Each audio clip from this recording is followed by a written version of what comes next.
Hey, good morning. Welcome to the Opie and Anthony Show, starring Jim Norton. Hi. How's everybody today? Everyone doing good? Very good. Phone number 877-212-0&A. Our second live show in the year 2009. Yeah. We're here. Huh? We're here. You want to add to that? No. We're here. We're here. We're just here. We're here. We're here. Anthony's computer still doesn't work. I thought that would be fixed. No, it's been MacGyvered. Yeah. In the office, before the show. It's what, 2009, Opie? Yeah. Is that what it is? 2009. The computer is pretty integral. Yeah. In gathering information. You think? Our show, information, is pretty integral to the program. Well, the computer is MacGyvered together with, it's a laptop, because the sprawling desk that I've been given, this thing, it's an end table. I pretty much have a little round end table in the office. And there's a laptop on it, which, I didn't even bitch about, because what do I need? I don't need much room. I need a laptop, and I need a little table to put it on. That's all I got. So I'm like, what the hell? Well, the laptop craps out. The monitor on it is gone. Yeah. So somebody then decided to bring in the monitor thing, stunt brain, thinking, brings in a small monitor for it to plug in to the laptop. And now that's totally on the fritz. It's like the plug that goes into the laptop from the monitor is now like duct taped onto the side of the laptop. It's just Stumpbrain, what does corporate tell you? Or are they all hiding under their desk hoping that the Grim Reaper doesn't come for them? What do they tell you? Because I remember before break, we said, get Anthony's laptop fixed, please. Well, we share a computer guy with all the stations. Right. So he's here on some sort of orbital rotation. Here's what you get when you talk to one of the corporate suits at pretty much any broadcasting company ever on the face of the globe during this economy right Sure. now. Duck and cover. Duck and cover. Hello? Yeah, no, I'd like to talk about a laptop. If you could get some money for the morning show so we could duck and cover.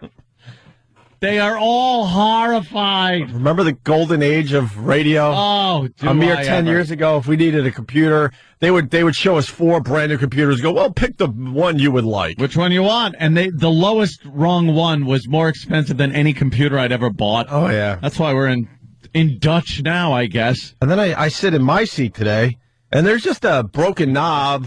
That was great. And I looked at E-Rock and Stunt Brain. I said, "Do we need this to broadcast today? That's all I need to know." And E-Rock's like, "Oh no, that's just a button that broke off from one of the pieces of equipment here in the studio." Yeah, it's just gotten to the point where when things break, yeah, it's now the responsibility of whoever's broadcasting at that given moment to just deal with it, sure, or fix it, or leave it, or whatever. Like, there's no one coming to help us. I mean, we're making light of it, and we're having fun with this, but it really is sad what this whole thing has become, and it's just going to get worse, unfortunately. Hopefully, it'll get better after that. I don't know, though. You know what it is? I don't know. It's not just radio. I mean, we're in radio. Well, media is media horrible. No one's reading newspapers anymore. New York Times is ready to go belly up. There's rumor has it they're all looking for government bailouts now. The newspapers, everyone's got their hand out to the government now. Yeah. The Times started taking ads on the front page for the first time in their history, which means no more news on the front page. You can actually buy advertising space. I was reading an article like the younger demos. Yep. They just don't read newspapers. No. And all this new technology, they call it new media. It was way out there on the horizon. Oh, you can see it with your binoculars. Look at that. Look at that. What is that? We don't have to worry about that. Now this new media is up on shore and running right toward you. It's here. And it's kind of too late now. Yeah. Remember when we used to have satellite radio ads on our show at NEW, and I was screaming this is the competition. Yeah. And I went to Ken Stevens, who has long since retired, and he just like kind of sails on a boat somewhere in the Chesapeake Bay every day. It's like Quincy. Yeah, he's got the life. He goes, corporate's not worried. They're not worried. They're not worried. Hey, you know what they said? Yeah. Hey, we'll take their money. That's right. That's right. I remember them saying that. Suckers. We'll take their money. Screw them. I'm not saying that satellite radio is taking over the world, but believe me. But it makes my point that you can't like invite the competition into your front door like that. No. And now there's just Wi-Fi. There's every type of little gadgetry in your pocket that can pick up whatever kind of music, original content. There's all kinds of stuff. There's just so many options out there that I don't think everybody's exploring how to work their way into that. Yeah. There's Ken Stevens with the big pen.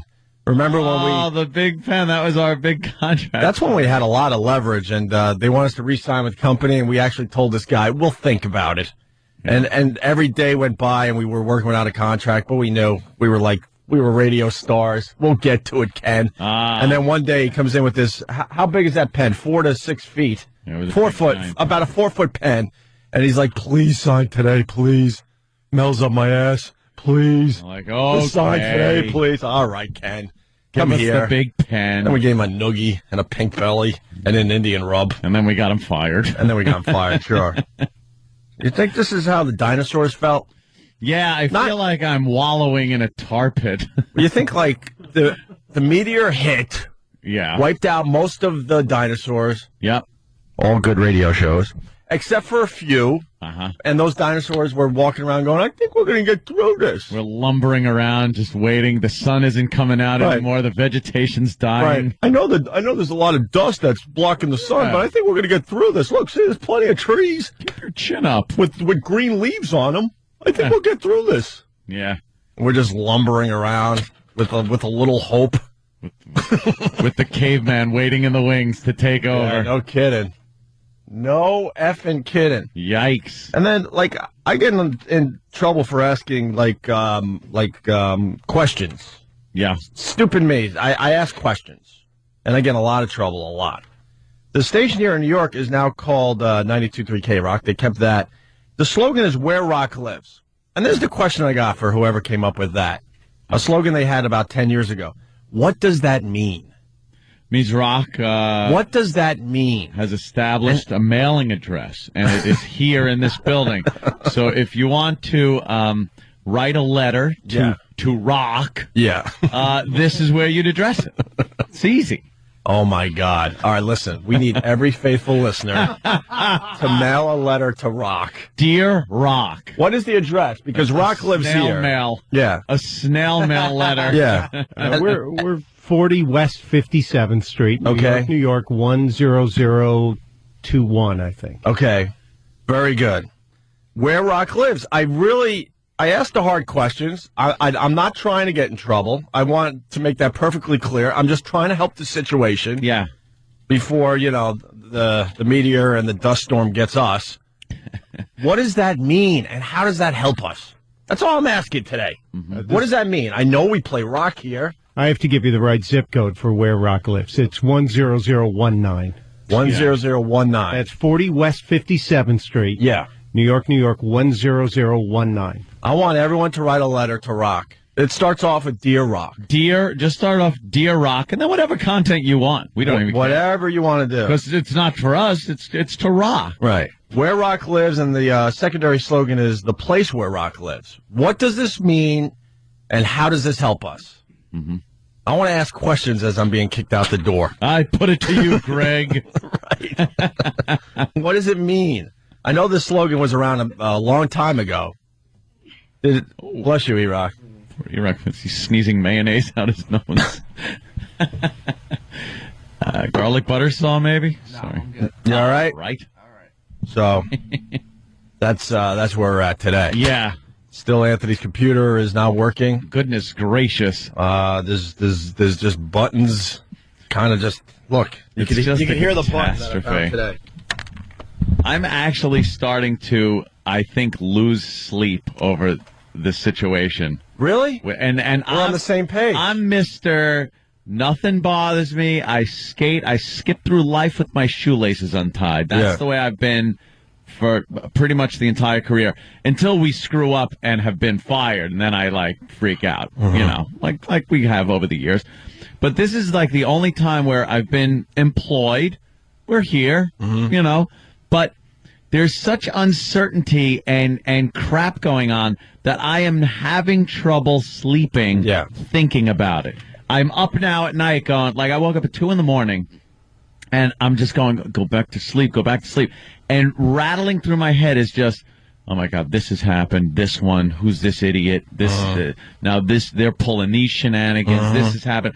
And it just picks at your brain to where I can't sleep. God, you made me feel so much better. Because I've been walking around lately.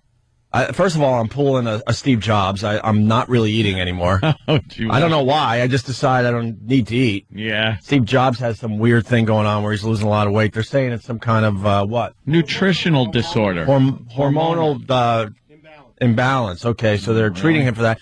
Well, mine is stress. And I started thinking I might be heading toward a nervous breakdown. But now hearing you today, I'm like, okay, now I'm not crazy. This is exactly what's going on. There's such an uncertainty for this radio show. Yeah.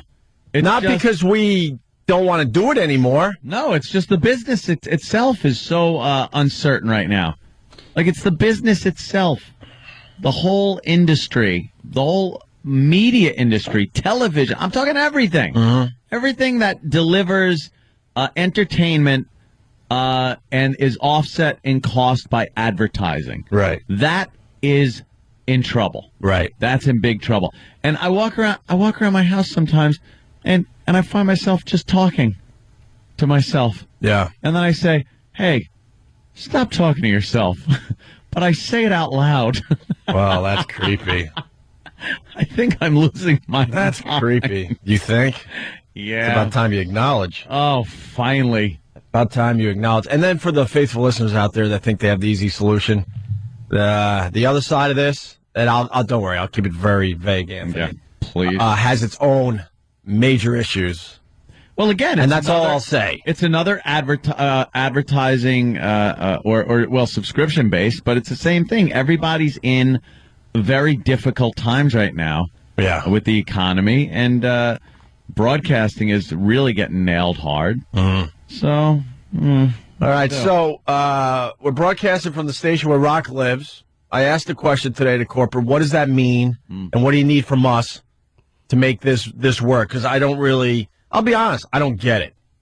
No. Where Rock lives, I think we could do a little better in the year 2009 to kind of tell people what's going on in radio. The place where Rock lives, I don't get it.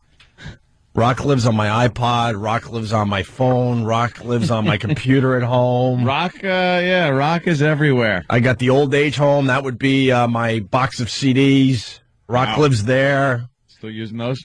A little bit. It lives in my car. I got cassettes laying around. There's a little Rock living there still. What does it mean?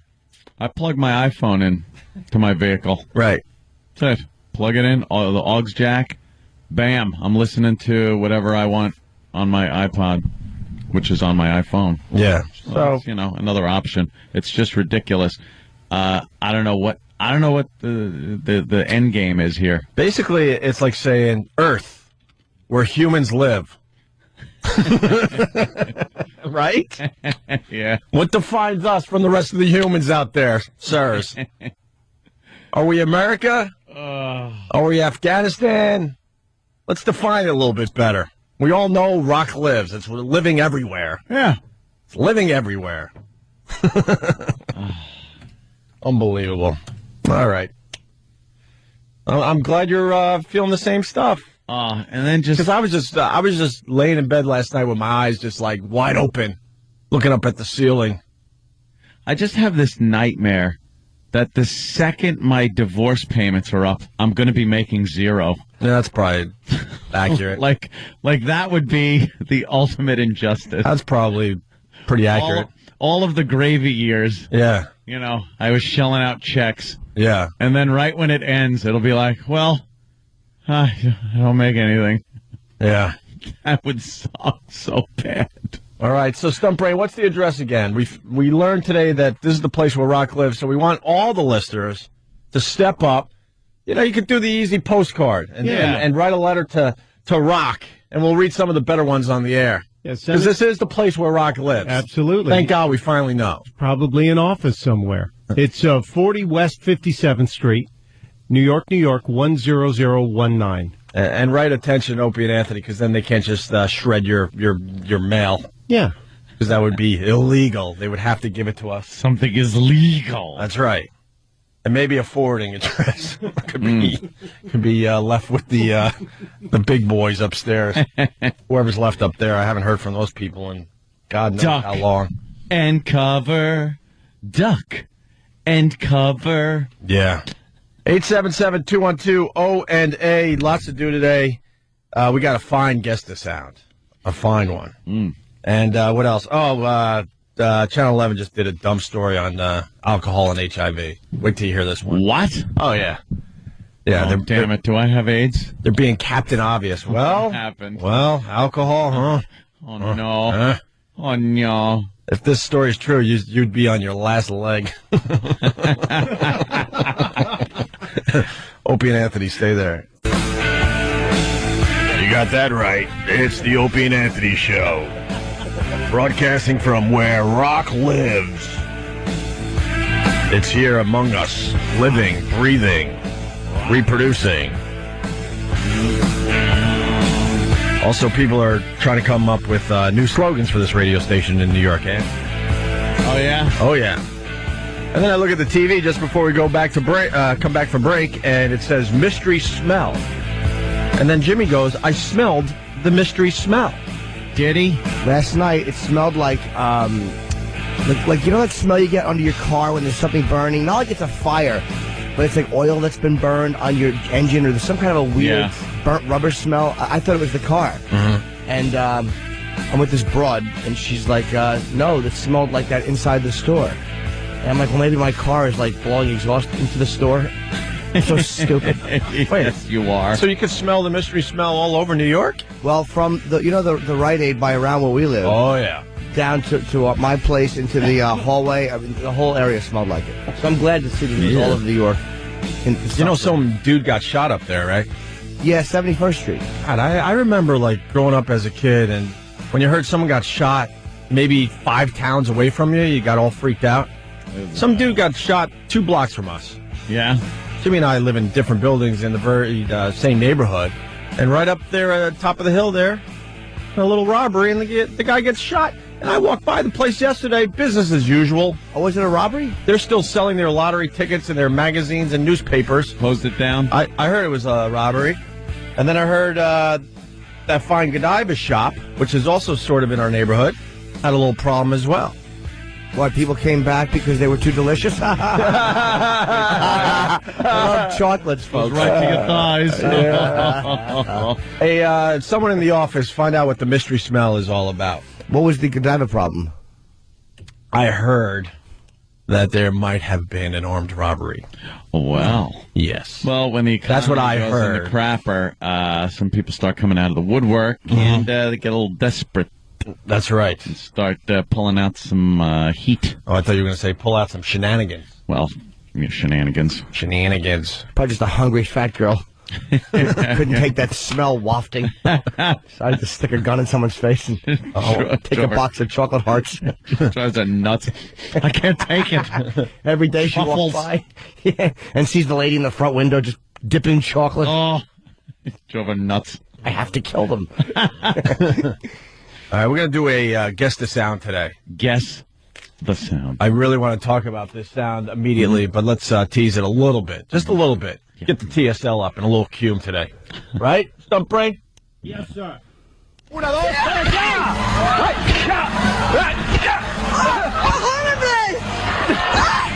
ya! There you go. What is that? What is that? Want to hear it one more time? Sound. Interesting sound. Jimmy, any guesses? It sounds like somebody practicing jujitsu on retarded people. Una, dos, tres, ya!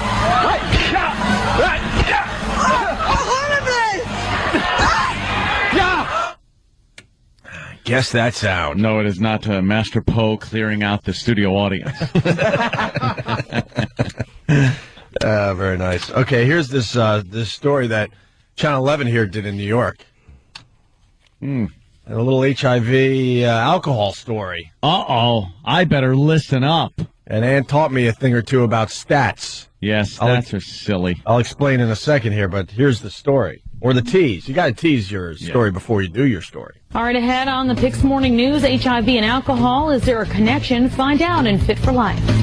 Nice So, tease. first of all, if they asked that question, the answer would have to be yes, or why would they be bringing it up at all? They'd come back and say, no. How great would the news next be? Story.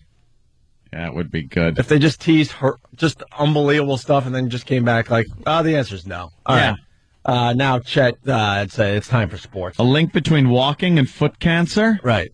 You'd be like, what? I didn't even know there was a foot cancer. What is that? And then they come back and go, no link at all. And sports. Right. Exactly. Exactly. They got me. What do you think the answer is? Of course it's yes. Yeah. I would think that if you're drinking, you're probably a little more promiscuous with your sexual habits. You're a bit more loosey-goosey. Loosey-goosey. You're a bit more hook your thumb and rip that thing off. A bit more experimental. You ever use the old thumb hook? Yeah. Yeah. Yeah. I could get that thing off in one rotation. Yeah. Not even scraping it with your nail, huh? Right. Exactly. Phew, gone. Oops. Yeah, I would think In today's Fit for Health, drinking too much could leave you with more than just a hangover. A new study finds that New Yorkers who binge drink tend to have more sexual partners than those who drink less or don't drink at all. And it should come as no surprise that more partners means an increased risk of sexually transmitted disease. Really? It all depends on how you control yourself. If you can control your liquor, then you can control yourself on your actions and everything you do at parties. Parties. Free meat. So they called it on the college campuses. Huh? I never went to college, but I know what they called it on college campuses. Free meat. But you know college girls. It was, I have, my whole life. Sure. And, that was, if some girl was a little too drunk, they called her free meat. I never partook on free meat. Yeah, free meat, like, That's kind of what's that word I'm looking for? Rape. So you steer clear of that. Malik, Asbury Park, how are you, sir? Yo, Happy New Year, fellas, man. Happy New Year to you as well. Yeah. Hey, yo, Ann, you're going to love this. You heard what happened to the rapper Soulja Boy? Soulja Boy, what happened, yo? 4 o'clock in the morning, home invasion, gun and assailants run up in his crib, and they only get $5,000. Then they got the nerve to go on YouTube and post it. I heard about that. Oh, no, they didn't. Wait, they Oh, yes, they did. I love that Soulja Boy Soulja Boy had no weaponry. Yeah, what's up with Soulja Boy not packing some heat? I like to say soldier, but they say first of all, dude be on the internet, you know what I'm saying, with bags of money. Like, he bet his boy like $20,000-$30,000 that he couldn't drink a fifth of Patron, and had it on the internet. I mean, you doing things like that, you showing bags of money, you're going to get got, man. 09, people starving, running up in people's houses. Oh, yeah. Yeah, holla.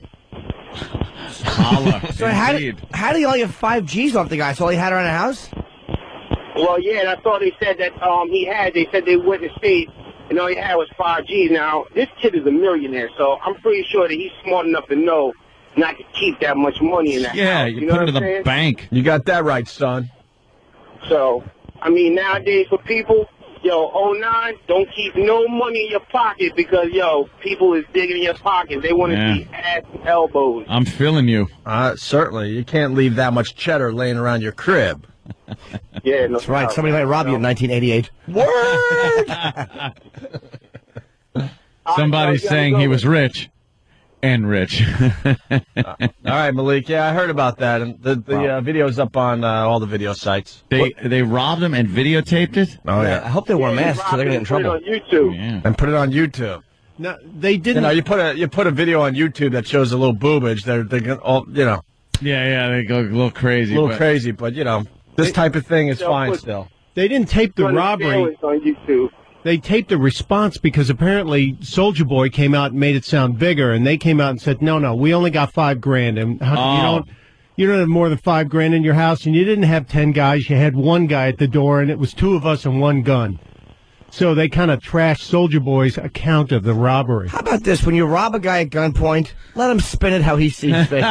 Yeah, give him that at least. God almighty. If you walk into a guy's house, they're just mad they only got $5,000. Oh, my God, and what would you do if you saw these two coming? That is a nightmare. Look at that. We're looking at the video damn. now. He's pointing at his chest with his gun. With his gun. Brilliant. Oh, my God. They're lucky. Hey, you know what? He lucky he didn't get shot because, you know, the same thing happened to the Queen Latifah, too. She left some jewelry in her room, and she got robbed in, I think, Barbados or something like that. Same thing happened. Like, yo, people got to understand, look, when you got that hot metal, you got that 50, 40 cal in your face, give up the bread, man. That's all it is. You can always make it again. Wait, Queen Latifah, was she there when they robbed her, or was she out of the room? Nah, she had just left the room. They said they think it was an inside job, but as soon as she left the room, people stole, I think, like maybe $30,000, $20,000 worth of jewelry from her. Well, you got to be careful in like places like Vegas or AC or anywhere you go now, because there are people that work in housekeeping. I mean, a lot of them are making nothing, and they let people know when you're out of the room, or, you know, it's like, you know, you're making a small amount of money, and you see a guy with $50,000 worth of jewelry. Inside jobs. Yeah. Yeah. Oh, look Every at place these is wild right now. Right. It's like the Wild West. You know what I'm saying? This recession is real for people, man. I know in a lot of you know, low income neighborhoods, man. You know, it's getting hard right now. Asbury Park, one of them. Jim, out where you used to come from, North Brunswick, New Brunswick. Yo, it's crazy, man. People is really wilding. Yeah, I was at Coliseum Guns yesterday. Of course you were. And they're saying, you know, it's pretty much a recession-proof business. Those guys are doing very well. It's quite amazing. I was just picking up a little but I think when forward grip for my AR. Nice. I think when the economy goes bad, then you kind of want to maybe protect yourself a little more too. So you'd go out and get the weaponry, right? That's what it is. That's what I would guess. You want to protect yourself. You got a heavy Democratic government coming in. You want to stock up before they tell you can't have them anymore. So they do that. I'm surprised Soulja Boy wasn't packing though, and didn't have better security. He's a young kid. He's like, what, 16, 17, maybe 18 now. Oh, wow. Plus, maybe that's not his whole mantra. Like, he just came in the game on some, you know, on some fun, make a dance. You know what I'm saying? He don't play the streets. He's not that type of dude. Live and learn. People got to realize that 90% of these rappers aren't them type of dudes. You know what I'm saying? Like, yo, don't get it twisted. They talk a good game, but they're not packing heat, and they damn sure not blasting. Yeah. It's like guys like Plaxico Barris were saying, when you look at a guy like that, it's like the guys with that kind of money are legitimate targets, man, especially now. I'm not saying he was right to carry a pistol, but he is a target. All right, Malik. Yeah. Hey, Malik, you going to watch that Biggie Smalls movie or what? Yeah, yo, I'm in it, man. I got a little quick scene in it, you know what I'm saying? When you're on the corner of Fulton and St. James, you know what I'm saying? You see my little big head up in it real quick. Wait, you got a little cameo in the Biggie Smalls movie? Yeah, like I'm a little extra in there walking through, you know what I'm saying, walking through the hood on a holler, you know what I'm saying? But it's gonna be a good movie, man. Grady really played a good role as Big, man. It's gonna be spectacular. Are you an actor? Nah, I'm not an actor. You know what I'm saying? I just do it on the side. Yeah, I'm in the music, man. I do music. Hey, that's pretty cool. Yeah, I'm gonna watch that Biggie Smalls movie. Absolutely. Yeah, it's gonna you know, I was reading an article. I know this is probably out of our demo, but Suge Knight.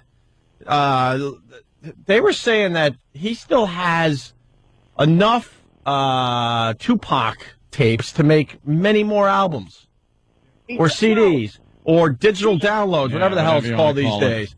How the hell is that possible? Keisha Cole just dropped a new album. She got a new song with Pac on it, doing a verse. And all the material that he's singing is like up-to-date stuff. I'm telling you, man, I think this dude is like somewhere in Vegas. Yeah, that's weird, huh? You know, Malik makes... I believe this dude is in Vegas. Malik makes a really good point because not only is he still putting out albums, they're up-to-date stuff. Or at least to the best of my knowledge. Yeah, this comes from someone who records music. Let me tell you, man, it's not that much music you can record in your life, man. And I hear Tupac rapping about Obama. Yeah. Then there's going to be an investigation. He did put out a song recently where he's talking about his iPhone, so... yeah, it could be a little... what's that about? You hear that new song he did, California Love? No. Thank you. Thank you, Blake. Yeah, that was good, Big Daddy James. Yeah, why wouldn't... I had to explain Big Daddy James to a girl recently. She's like, what is that trophy? And I'm like, I just used to rap and think it was my name. Hey, you see a billboard? You see a billboard on the turnpike? I did, man. Thank you. Thank you. It's a very good billboard, Jimmy. All right. Yeah, I mean, why wouldn't one of these entertainers, kind of fake the death thing and do it finally? Because the rumors about Morrison living on past when he was supposed to be dead and all that, why wouldn't someone just go, you know what, this would be a cool freaking thing to do? More money. More money is right. More money. All right, Malik. I'll see you at the theater. Biggie Smalls, when does it come out? No, January 16th, baby. All right, what is it called? It's called Notorious. Everybody go see that. You know what I'm saying? Brownsville, Brooklyn, Asbury Park, we do this. I think you guys are going to be well represented in the movie theater. Are you kidding me? I'm not going to see it in a theater. I don't think I'm going to Brownsville, Brooklyn no, to see. Listen, not only am I going to go see it in the theater, I'm bringing the 40 cal with me. Of course you are. Know what I'm saying? How much talking is going to be going on in that theater? Oh, my God. Probably so much it'll be silent. There'll probably be no talking. Talking? There's going to be a baby boom in 9 months. I invite you to go with me, Ed. You should go with me, Ed. Oh, yeah, that'll happen. Oh, my God. Look, we like to make believe we're a bit brave, but there's not a man in this room that would go to the opening day of the Biggie Smalls movie in Brownsville. Strapped, yo. I'm going with a girl, and I'm going to hush everybody if they continue talking. I'm going to the Brownsville premiere. You're being rude. Excuse me, I'd like to watch the Biggie Smalls picture. Right. Picture. Oh, my God. And after I go see the movie, I'm going to F.H. Riley's for a drink. We getting it popping. Hey, we'll take your money. That's all right. There goes the neighborhood. Nah, that's all right. We'll take Malik's money. Times are tough. We'll take your money. Brooklyn and New Jersey to F.H. Riley's. We're going to have a good time, man. 400 New York Avenue in the heart of Huntington Village, my bro's fine restaurant. Malik, some people are giving you advice if you want to get into acting. All your headshots, you got to get the numbers taken off the bottom. That's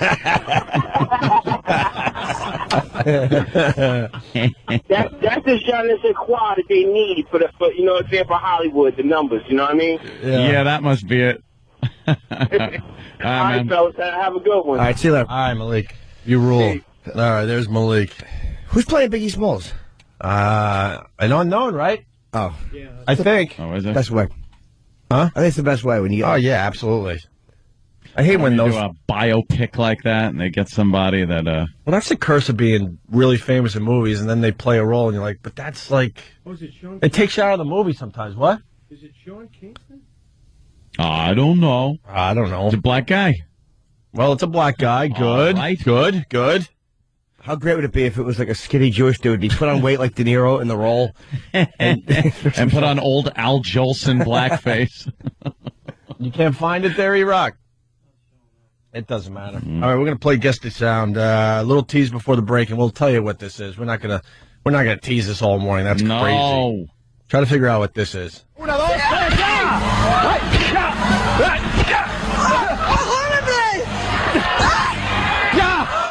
There you go. Guess the sound. Yeah. We'll tell you next on the Opie and Anthony Show. It's Opie and Anthony.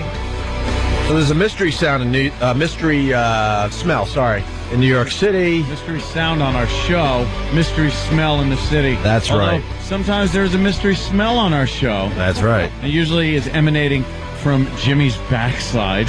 Speaking of which, anybody up for a round of Make That Duty today? No. I tried to get this going yesterday. I had no takers. I'm good. Anybody? I'm willing to challenge anyone to make that duty. Jimmy, you're good for one. I'm good for one at certain hours. But not right on now? command. No. Never in the morning. I will beat anyone. Well, not anyone. If it was a heavy night or something like that, then in the morning. But no. Usually save that activity for after I get home. All right, well. I like the comfort, safety, and sanctity of my own bathroom. Isn't it nice and comfortable there? Dude, I like to settle in when I'm on the bowl. This is how I need something to do. Yesterday, I'm doing receipts now for taxis. I add up all my own receipts. So I brought into the... Wait, what? This is What? great. So, I add receipts. Are you kidding me? No. For tax purposes? Not worth my time or effort. What? Well, I do. Hell no. I keep my eye on all my money, and I do all my own receipts. Oh, my God. And I give my information to the accountants. Yeah, I don't play games, man. I'm not getting rid of it. I do. Oh, my God. That's busy work. I don't care. I'm on the toilet, and I have nothing else to do. It's going to be a long afternoon. So I You have a calculator? Dude, yes. Oh, my God. I brought a calculator in, and I brought a stapler. Oh, my God. Now, I didn't get through a whole year's worth of taxi cab receipts. Yeah. But I probably got through, I'd say January through March of 08. You're like Andy Duchesne in Shawshank. I am. My legs were Sitting on numb. the bowl. I just fall face first into a pile of receipts because I've been there for too long. I do. I add them up on a calculator. I write down how much each little pile is. I staple them together. It was the worst ones because there are certain meals you can write off for business meals. Sure. Not all of them, but certain ones. Yeah. Those are a pain in the ass. And the cabs, because I take cabs every day to work. Yeah. So you got through the cab receipts for January through March, the first quarter. I did the whole thing yesterday. So how much money did you spend on cabs? This would be. I need to hear this. Last year was over $4,000, probably closer to $5,000 last year. Is that amazing? But I take them every day. We leave for work. I leave at 5:30 in the morning. Yeah. I would love to walk, but it's just at that hour I'm not doing it. Government allows you that. Government allows you that. Yeah. And that, and plus occasional, plus airport. When I go to, in taxi cabs, that's also any car services. Like if I land at LAX and I got to get to the hotel. Yeah. A cab is $60. Of course. Or a car service is $90. Sometimes These are the deductions they're looking at you for, Ralph. Dude, it really adds up. And I have a car. It's like, geez, it's a nightmare just getting around. It's expensive. Yeah. And they're all legit. This New York City is a scam, man. What they get away with, it's an absolute scam. I just had to do the same thing. I went, the whole year. I had to do that and shove them in envelopes. I think it took 3 manila envelopes. Yep. I shipped them over to our accountant there, and I was like, with an apology, hey, sorry. You ship the receipts? Oh, yeah. Why? I just add them up and give them a total on a microphone. I let them take it because I let them take it and because they could look at each one individually, and if they have a question about something, and charge you by the hour. This is what bugs me. They want to charge by the hour to add up stuff. I can add for free. No, sir. The best thing to do is get an accountant, though, because they find legal ways of, saving you money. Yeah, of course. They make their own fee in the end, if you get a good one. That's it. Make sure he doesn't collect clowns for a living and works from the back of a strip club. Strip club, that guy. No, I actually like that guy. Yeah. Just making a little joke. That was our first. So $4,000 on cabs. Almost $5,000. It was fun going through some of my Amex things and seeing a couple of the notes that were written on there from over the summer. Nice. Where it was like, oh, I thought that was a business deduction as far as dinner went, but apparently this was when I was out with one of my whores. Oops. Because somebody had circled it and marked, was this when you were out with one of your whores? Oops. I don't think whores are deductible. Oh, that would be wonderful. Well, you know what? let me debate that for a second. Horse being deductible, they are, I hate to tell you, a business expense. Yes. Have you seen my act? You do. I know you're doing research. I bet you could legally get away with that, Jimmy. Probably. I bet you could. So we're not playing make that duty today, huh? No. I got an opener and everything for the bit, but I can't play by myself. Look! You're the only one that does that in the morning. No, Jimmy. Jimmy, sometimes. Jimmy, sometimes. Usually early afternoon. Danny, who called in sick today, he's good for one every once in a while. Oof. All right, well, this is what we got and everything, though. And now it's time to make that duty. Make that duty. Oh, no, I made a duty. See, The only reason I play that was just to get under your skin, Jimmy. Dude, my jaw and I knew we weren't face playing hurts. today, but I needed to somehow work that in for you. My face hurts. Ah, Oh, no. first one of the year. Yeah, first one of the year. Someone's got a crusty shirt. What is that about? Oh, no. Is that what? You know how you get the bottom of your shirt, Ant? Can you see this? Yeah, we see it. Why? Oh, Jimmy. Why wouldn't you just throw that in the hamper? I didn't realize I wore it during certain activities. Is there a worse word than hamper? God, they pick apart everything I say. I understand it was Dufresne. I said All right, Dufresne. it's early, man. I was talking about some kind of muscular dystrophy thing. I think we all Dufresne's. understood what you were. Yes, going sometimes the wrong word comes out. for. Right. All right, I get it.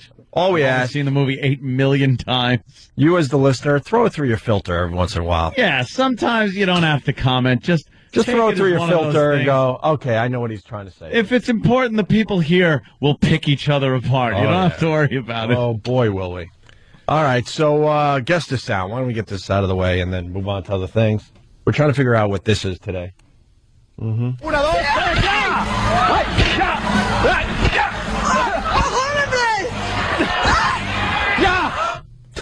Steve Martin finally showing dignity and attacking the executive producers and writers of his new film. Oh, my God. Thank you, Jimmy. We're going to seg right into the new Pink yeah. Panther clips for you. Well, this is an old friend of ours. We don't have to spend too much time on this. Yeah. And, I didn't Actually, like the goof answers coming today. I'll be honest with you. Because No. right about now, you go to the phones and go, what was it? And then they come up with goofy answers, which makes it fun. And then you give the real answer and move on. This guest actually injured Opie. Yeah. Fractured or, I forget, deep sprain. What the hell was it? I don't know, screwed up your wrist and... It was pretty bad, though. I had to go to the doctor and everything. I think they got some of your carpals. I forgot what it was. It wasn't like a break, but it was either a slight fracture or something bad. I had to wear a little thing for a little while. This is our old friend Busty Hart. Remember Busty Hart? She's got giant breasts. She's got old school giant breasts. Yeah. What was it? The silicone back then? Silicone. What makes them hard as a rock? It's like Stretch Armstrong. Right. You ever play with a Stretch Armstrong? Or those stress sand balloons. You can get. squeeze them, and they're very pliable. But then the second you wrap them with your hand, it might as well be cement. Oh yeah, and she does these tricks where she smashes things with her boobs. Yeah. And she back at AF, she wanted me to hold a beer can. She was only doing beer cans back then, and I held the can in place, and then she proceeded to smash the can down to nothing in my hand at the same time. Yeah. And then I guess some guy in a strip club sued her because For whiplash. or something. Because she wrapped him in the head with her breast, and he kind of cricked his neck. Was it that, or did she put the beer can on his bald head and then slam it down? Yeah, it was something like that, but she wound up hitting his head, and It was a whole thing. We've lost track of her. We used to love doing radio with Busty Hart. Maybe we'll get her in again. She's on some kind of Spanish game show, and this is certainly the video of the day. We'll put it up on onaradio.com. She has moved forward with her act, Anthony. And instead of smashing beer cans, and I think she moved on to like 6-packs. This is audio of her smashing a watermelon with her boobs. taking Gallagher's act. It's one of the most violent things I've ever seen. Yeah, it's not done sexy. with breasts. It's not subtle. No. She actually, you would think, all right, how does she do this? Does she just jump up and down and let them hit the water balloon? No. She grabs it like McGuire held his bat. Oh, yeah. She just kind of holds it tight and then flips it up and then wham, smacks it down like it's a weapon, like an oldie time mace. Oh, yeah.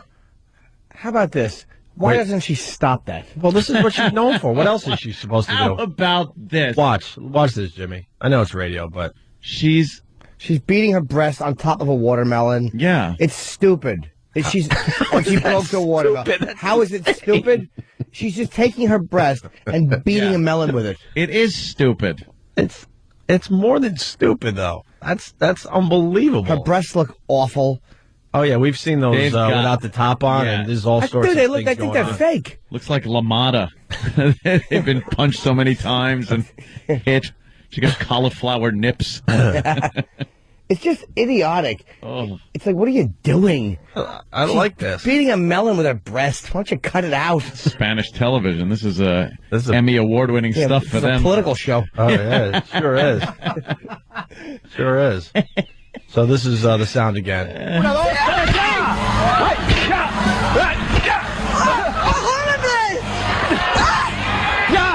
Yeah, smashing the watermelon with her breast. If you had that, you have the correct answer. The video's up on oandaradio.com. What are you pointing out, E-Rock? Was that a hair extension that just fell out of her head? Yeah. Her hair fell out. Good. That's good. Yeah, she's losing extensions. She's smashing the watermelon. And then she takes a piece of the watermelon and eats it at the end, Jimmy. She could crack your head open with that. Oh, easily. It's just dumb. It's like she's like jumps up and she like pushes the top of her breast down onto it. Yeah. It's like pile driving with her breast onto a watermelon. Why would you do that? What's it like? Yeah, there's no... Shoot, that lady did? Yeah. Yeah. And There probably are jackasses that really do find that entertaining and would pay to see it. horrendous. Do it with an egg. Well, Get a girl with 8 cups to do it with an egg. Look, that's entertaining to me. she's doing a 6-pack of cans there. That's necessary. Look, see, there's another video. Same show. Same show, just different stuff. Same guy, creepy fetish. And she's just bouncing her dumb breasts. She is nailing... There's just no justice. And Christina Applegate gets breast cancer. Didn't she do this There's no on justice in this world. She did this on America's Got Talent. Yeah. That's good. She was a big Oh, hit really? on America's Yeah. Got Talent. Was she? Yes, she was. Last season, right? Yeah. That's cool. Mm-hmm. Why doesn't she just cut it out? Huh? What else is she going to do? Yeah, what's she Get a gonna real do with job? this? She's probably making a good living by going around the country and smashing things. Who likes those breasts? Who looks at those and goes, God, I'd love to touch them? There is a fetish out there for everyone, and somebody loves that. Wait, do you think this is a fetish? Oh, yeah, some Yeah, guy. yeah, some guy. Really? Sure. I think this is more just like a fun freak show. I'm convinced This is like a nice sideshow. everything Attraction. is fetish worthy to somebody out there. Yeah. Yeah, I'm convinced of it. Isn't there a something that you find? And I don't mean it's got to be a fetish where you're in a back room just cranking away because something turns you on. I mean, there's a little thing that just gets you a little more than other stuff does. Yeah, probably just basic stuff. Does it? I mean, the question today is, what is the strangest fetish that you've heard of? Just like, because we were talking about plushies for a second yesterday. Those weirdos, but they're really into it. There's a whole community of plushies that have sexual relations with stuffed animals. Right. And they dress up as stuffed animals, and they have conventions. You know what I enjoy? A lot of people like sexy lingerie and stuff like that, and high heels, stockings, things like that. Which I find very attractive. I like that a lot to start off with. But I like completely naked, and I like being able to see from head to toe. But that's not really a fetish. I want to see a girl. No, I think it's considered sort of fetishy as far as I'm concerned, because it's something I find very sexy and attractive, and like it definitely works for me more than if there's some type of clothing left on. Or I think that's almost a total lack of fetish. Like it's like, yeah, because... But it becomes a fetish in itself by being that lack of a fetish. Because it's like sometimes just like if the covers are covering like from the calf to the foot, I'm like, move those off. Really? Yeah. I just want to see. A little weird. I want to see everything. That's weird. See? I think but it's not weird like, I want to see a woman smashing a watermelon. I think a woman like covering up a little bit under sheets is really hot. Yeah. So does he if it's a hood. Like that could be really like so true. But it gets to the point. It gets a point with you that if it's covering up like the ankle and the foot, that bothers you. That's weird. Doesn't bother me. See, I'm not saying it bothers me. I'm saying the ultimate is complete like exposed nudity. And that really is. And that, like, even in pictures, if I'm perusing pornography, I want to see totally nude. I don't like little things on or a little shirt or something like that. I like girls completely naked and outside. I think that's cool. Like a girl on the beach or in the woods or something like that, from head to toe, completely naked. That to me is like really gets me. Do you know what I think is sexy? I like Visually. a little bit of clothes on. Like because there's something to me a little inappropriate about it. Like I love to have sex with a girl if she's wearing panties or shorts and they're pulled down. If like let's just say we're both facing the same direction, looking at the wall. I prefer her to be kind of kneeling and her then panties to be pulled down to like mid thigh. I like and women like that. They feel it on there. They feel kind of dirty because it's still on. Yeah. See, I like that. You brought up something else that is like one of the best looking things ever. The arch of the back, and then the removal of the panty. Like when you just and it comes over those hip bones and you're just kind of like. But then they got to go. They can't stop somewhere in the thigh region or the knees. All of a sudden you skip a breath. Yeah. I got to go to the phone for a second. I don't care about the arch of the back. I don't care if she's wearing a Lawrence Taylor jersey. I just want them mid-thigh. Let's say hi to Mac in Atlanta. This has been misrepresented over the years. Go ahead, Mac. All right, he bailed. He wanted to say, doesn't Opie have a fetish for pregnant women? That has been misrepresented for so many years. When I see a pregnant woman, I think that's really hot, but I don't want to have sex with pregnant women. Yeah, well, you know something. It doesn't necessarily have to be a sex thing. I think it's a turn on when you see a beautiful woman and she's pregnant. It's a fetish. And I don't think, and I'm not talking about ready to give birth, like it's somewhere in the middle. It's a fetish. You think? Yeah, it doesn't necessarily have to be like you have to have sex with the person. Yeah, but isn't that it's just a visual thing, something that stimulates you a little more visually than, look at you. There's a picture of you rubbing a naked pregnant woman's belly from NEW, is that? Yeah, you don't remember this girl? That kid probably is now 10 years old, Jesus. 11 years old, but she what a trooper. She came in, she was over 9 months pregnant, and we were trying to have her give birth live on our show. We were trying to induce for real. She's labor. Completely naked. We had her doing, jumping jacks? Yeah, we had her run up and down the stairs.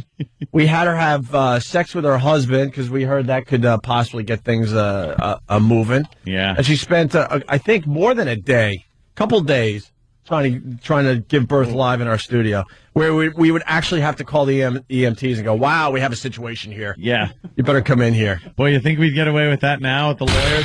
Hey, we want to bring a pregnant woman in and try to induce labor. Oh, my God. Can you imagine? They would duck and cover. Where Rock lives. Yeah. And she's disgusting, to be honest with you. She's not. I think she was pretty good, really. What's wrong? Because her body's not really big. I mean, her stomach is big, but her legs look good. No, she's a petite girl, and she's pregnant, which I think is very distorting on the body. Well, this whole thing started because I admitted that the pregnant woman thing turns me on, but I think that's more of a human thing in general. Yeah. And then she showed up, and I kind of had to be polite. There was not a turn on there. That doesn't really turn me on either. No. And then there was some byproduct, let's just say, that is used for feeding of newborns, and that was getting all over the place. That gives me the heebie-jeebies. I was freaking out. We've had a few instances where girls came up after they have given birth, and there is residual leftover baby food. And this one girl, I swear to God, it reminded me of a Super Soaker. Yeah. And I ran from the studio like a bitch. Yeah, you did. Because I just didn't want to be near it. Speaking of that, I was telling my wife. Oh. Remember the time they had a story on the news during our break where they had an 8-year-old breastfeeding? If we can find this story. Dude, I saw that. All right, well, can we get that story? Was it 8? I think it was around 8 years old. With the woman with glasses? Yes, I remember her. No, Jimmy. This is a new story. I'm heading I'm heading your direction in a second. News story that came up. We were sitting around, and there was a story on TV. It was an 8-year-old that's still breastfeeding. Please find this story. And what does he say when he's hungry and he wants some cuddle time with mommy? This is the new one, not the old one, right? Okay. I don't know. I think the sound was down because I didn't hear it. I want nummies. Nummies. I want nummies. So there's a lot of outrage, and I told my girl, I go, we had one of these freaks on our show. Yep. How old was the kid that came in on our show? He drove. Safe to say 7, maybe 8. Safe to say at least a kindergartner. Oh yeah, it might have been 5, 6. It was in that area, yeah. And the kid 5. So this mother comes in with the 5-year-old, and now this kid has to be like 12, 13 years old now, and comes in with the mom, and she's like, "Look, this is totally normal, totally natural." And the 5-year-old walks in. He's got a baseball cap on. I think he even turned the baseball cap, backwards. Turned it backwards, ready for action. And then they proceeded to do this in front of our eyes to show, look, this is normal and natural. And the kid looked up at all of us with some kind of acknowledgement, like, look what I'm getting away with. Yeah. It was so creepy. The woman on the news program, I think it was 2020, last Friday. I don't know. You got to find it. And last Friday. Yeah, last Friday. She had this kid. And he's what was he, 8 years old? Uh-huh. And she's cradling him. He's a 8-year-old boy, right? And he's going at it, and she's just rubbing his back, and it was so inappropriate and creepy. Yeah. And she's trying to justify this as it's a bond, and she did the same to her older children who are, now 12 or something like that. And they talked about how they remember it. And the girl was saying she wishes that she could still do it.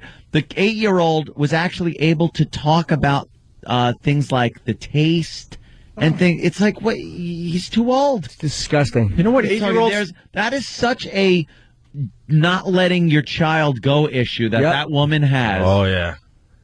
That kid's going to end up soon as you're weaning off of mommy's breast with something else that delivers a certain same color. That's borderline. I'm telling you, that to me is borderline incestuous. That is creepy. Oh, borderline. It's gross for a parent to be that needing their own role as a parent or as a mother to not let the kid grow up a little bit. Can't give it up. When your kid's old enough to navigate the internet, that's it.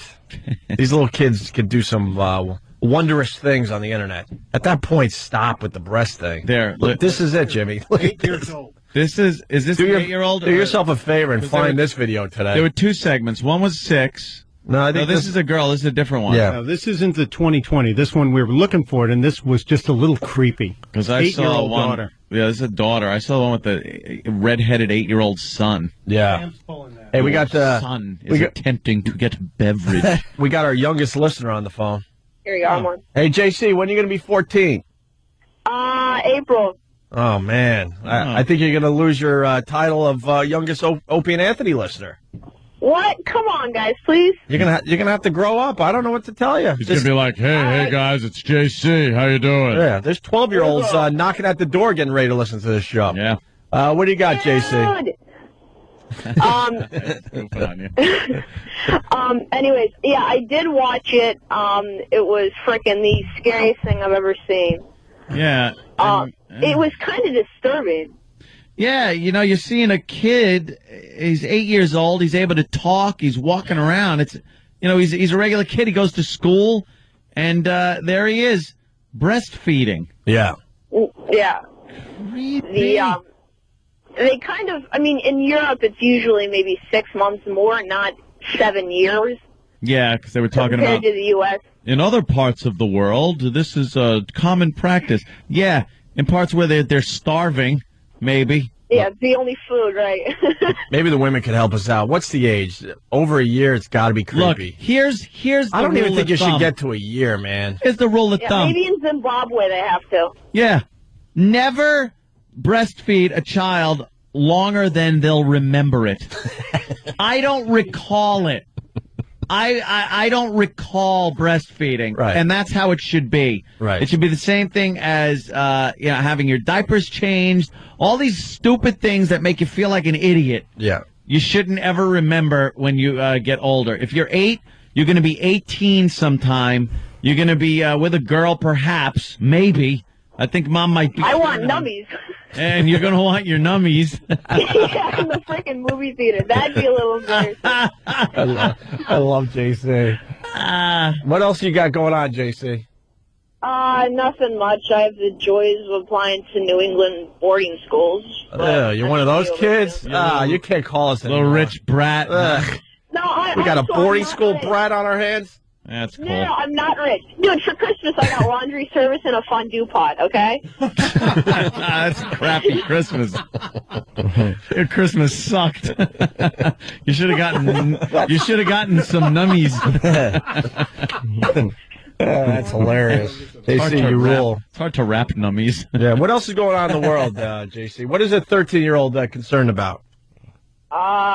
Like Jimmy said, I love making fun of the Jonas Brothers. You do, right? The Promise Rings, that was funny. Wait. So hold on, JC. We're gonna work this out a little bit. So in school, all the girls are freaking out over the Jonas Brothers, right? Yes, and all the guys are assured that they're gay. Yeah. They are saying that, right? Yeah, I think so. That promise ring is saying a lot, I'm thinking. Yeah. That's funny. They're having that conversation, the 13-year-old guys. Of course. Yeah, to me it was more of a publicity stunt, but still. Right. Yeah, the promise rings. I promised to embarrass my father. Right. Well, Anthony had the exact opposite story there. What? 13 with Buzz. Yeah. Well, Oh yeah. Well, you know. see, you'd have been going at it right now if you had my father. Yeah. That would have been a hell of a Christmas, huh, JC? Yeah. Yeah, really. All right. All right. Get to school. Go learn something. Yeah. Yay. Boarding school. Yeah. Leave us alone. Can you bring me some nummies?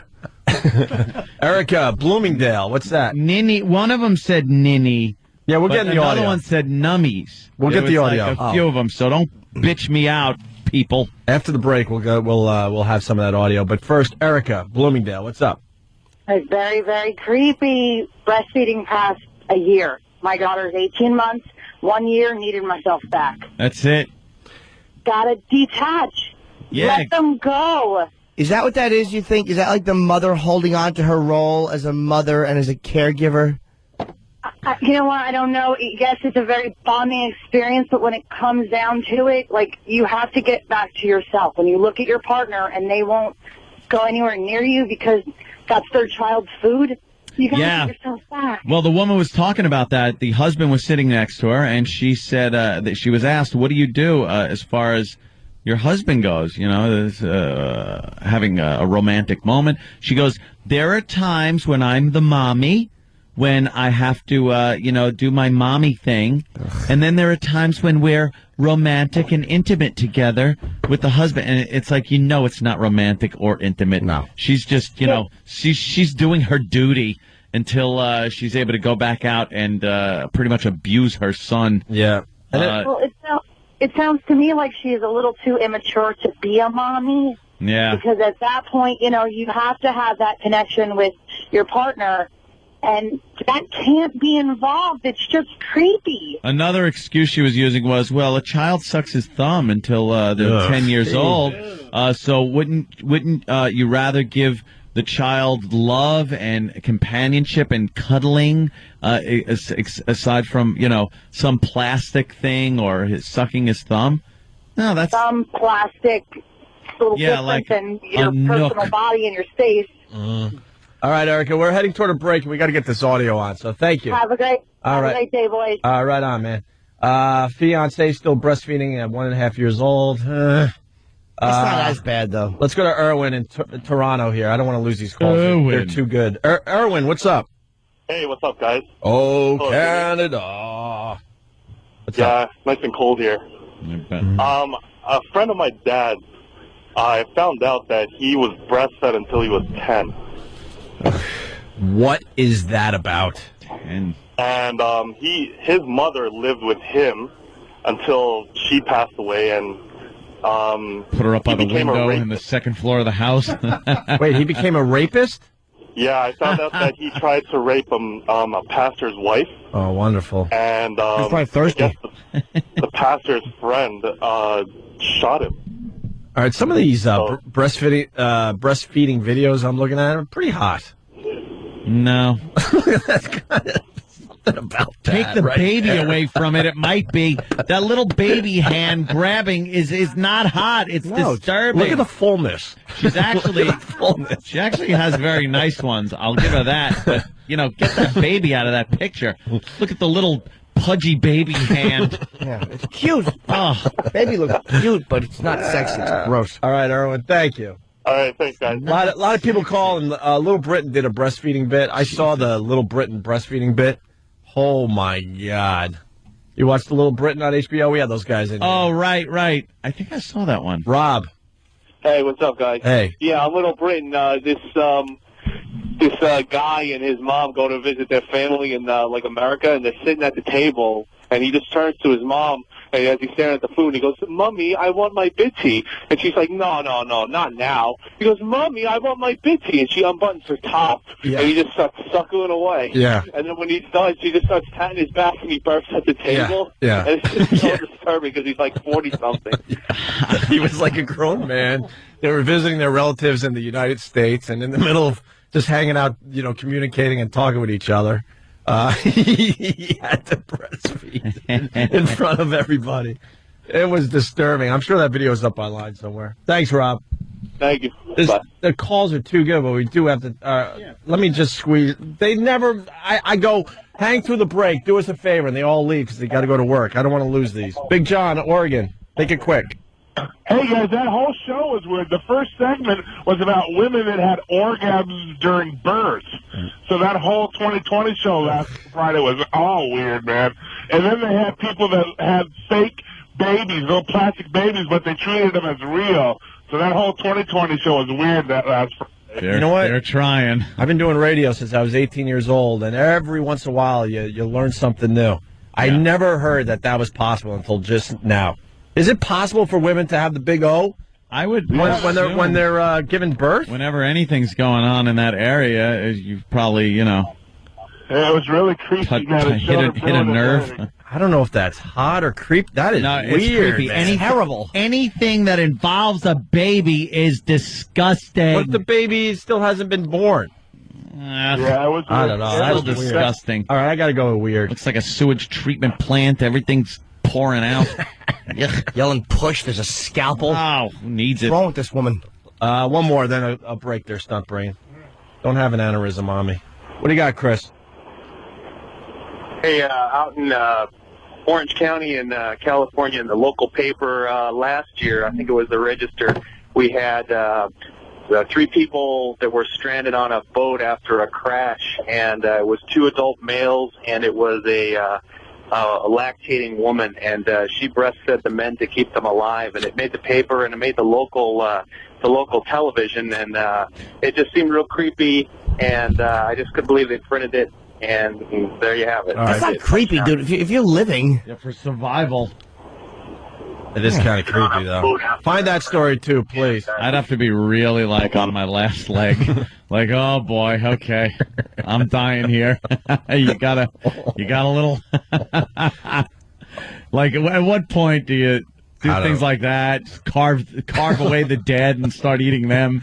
You got to reach a point where you're like, all right, I'm starving. It depends what she looks like, first of all. Let's be honest with each other. Second of all, I think you would start carving pieces off your own body before you went there. What part of your body would you carve off going, you know what? Probably I wear a lot of short sleeves, so I wouldn't touch, the arms. honestly, probably my penis because I've been blessed with such an abundance.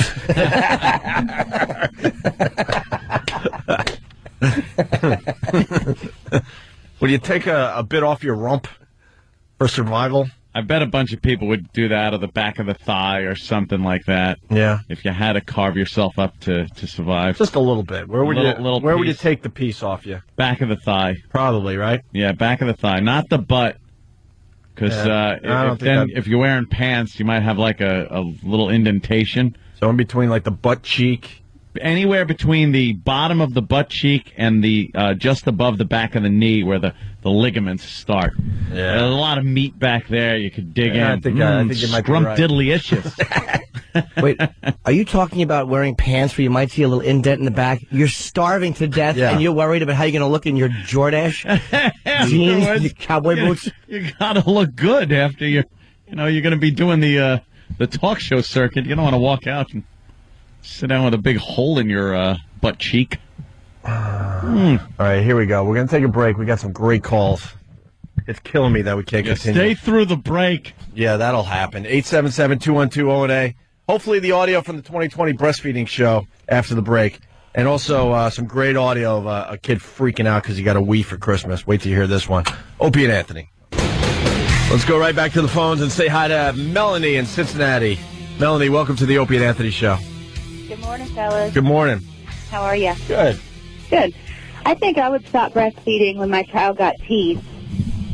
Teeth, huh? And how long does that take? I don't know, 9 or 10 months, but I just think if my kid bit me, I'd have to punch him in the face. Nice. Yeah, there you go. There's a responsible parent right there.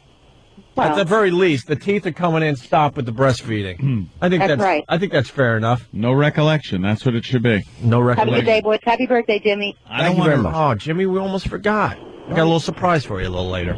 John, West Virginia. Anything. Oh, sorry. I don't remember Hold on, John. I effed up everything here. Hold on. You're on hold. You're on runway 2 there. Go ahead. I don't want to remember anything about my mother, like as far as that goes. Yeah. Breastfeeding, anything where, bathing. Right. Things like that, where you're a little kid in the bathtub and they got to wash you, changing your diaper. Things like that. I don't want to remember that. I'm glad that the Lord in His infinite wisdom gives you brain damage for the first year. Yeah. Where you just don't remember anything. Oh wow.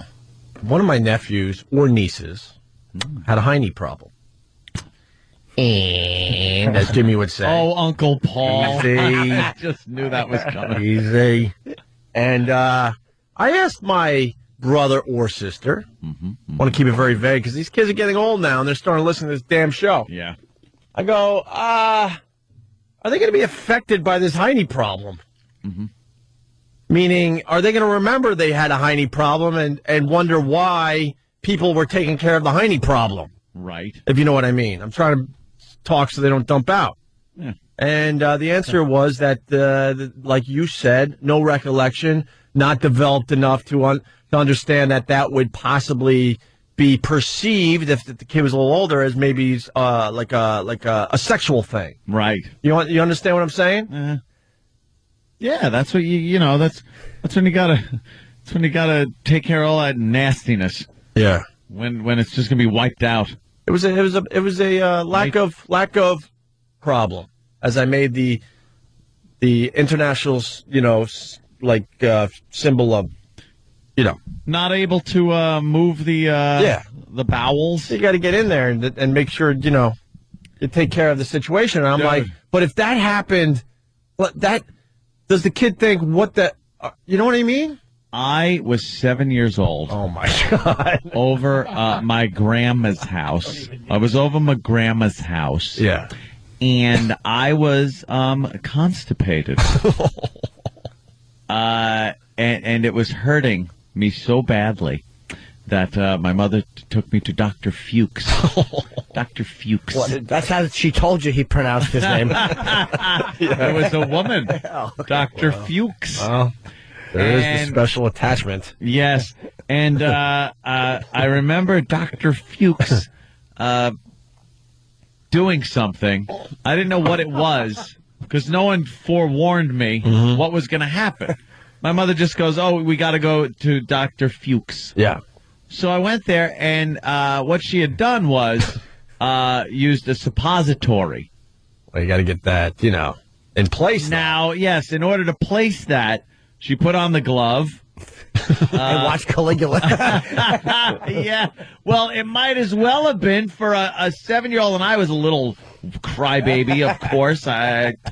Everyone knows how much of a crybaby I was when I was a kid like that. It was just horrible. It's like, okay, Anthony, you can, and I was like the most modest little kid too. Like I didn't want anything on me uncovered. I was very modest as a kid, and there I was. I had to pull my pants down and get a suppository at 7 years old. It was horrifying, painful, and embarrassing. And then back to Grandma's house, and about an hour later, wow. Dude, a description cannot be given here. Sure. But think Hindenburg. Think Graf Zeppelin. Oh, really? Yeah. Really? Oh, yeah. Huh. Look at this, a Jell-O pudding ad as we talk about this. Just want to point that out to the No, folks that's out there. why it wasn't. No, I know, but yeah, you know, the timing was a little weird on that commercial as I'm listening to you. It was, yeah, God, horrible experience. And see, I still remember that. Those are things you don't want to remember. How does a kid separate from we need to do this from, let's say, creepy uncle? That's, I guess, what I'm sort of getting at here. Yeah, that's the question. I'm like, how does the kid? He doesn't know much about anything yet. I trusted Dr. Fuchs. Well, plus mood. People pick up on kids are very intuitive when it comes to the mood coming off the adult and the inappropriateness. You just know by the things that are being said and the way it's being done that it's not creepy. Creepy, or if it's for your own good. Hey, it's for your own good. One of my nephews or nieces, they weren't talking yet, so you know what I mean. So I was like, "Oh, this makes me think a little bit here." You know, what do they know at that age? Were you breastfed? And then why do they know? Was I breastfed? I have no idea. I was. I don't think I was. I don't think I was. I don't remember. I remember it vaguely. And I really have no desire to ask my mom. Why? I don't want to know that stuff, like Aunt said. Keep that on the QT. Hell yeah. I have a very vague memory of it. But no, you don't. Stop it. No, I do, actually. A very vague, but she would always play Barry White records.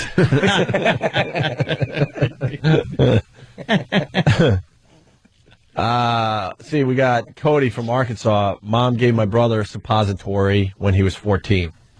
See, at least the doctor did it. Yeah, it was not like no, that's a little weird. At that point, you gotta bring him in. Yeah, you can't be 14 and have mom doing that. Nope. The temperature thing, like I only remember the thermometer under the tongue. Oh yeah. The old. I don't remember ever getting the thermometer.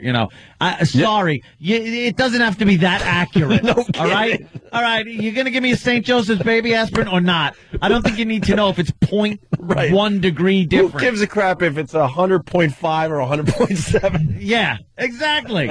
You're so right. I think you could put it under my tongue and we'll figure it out that way. And you could do a little give or take. Yeah.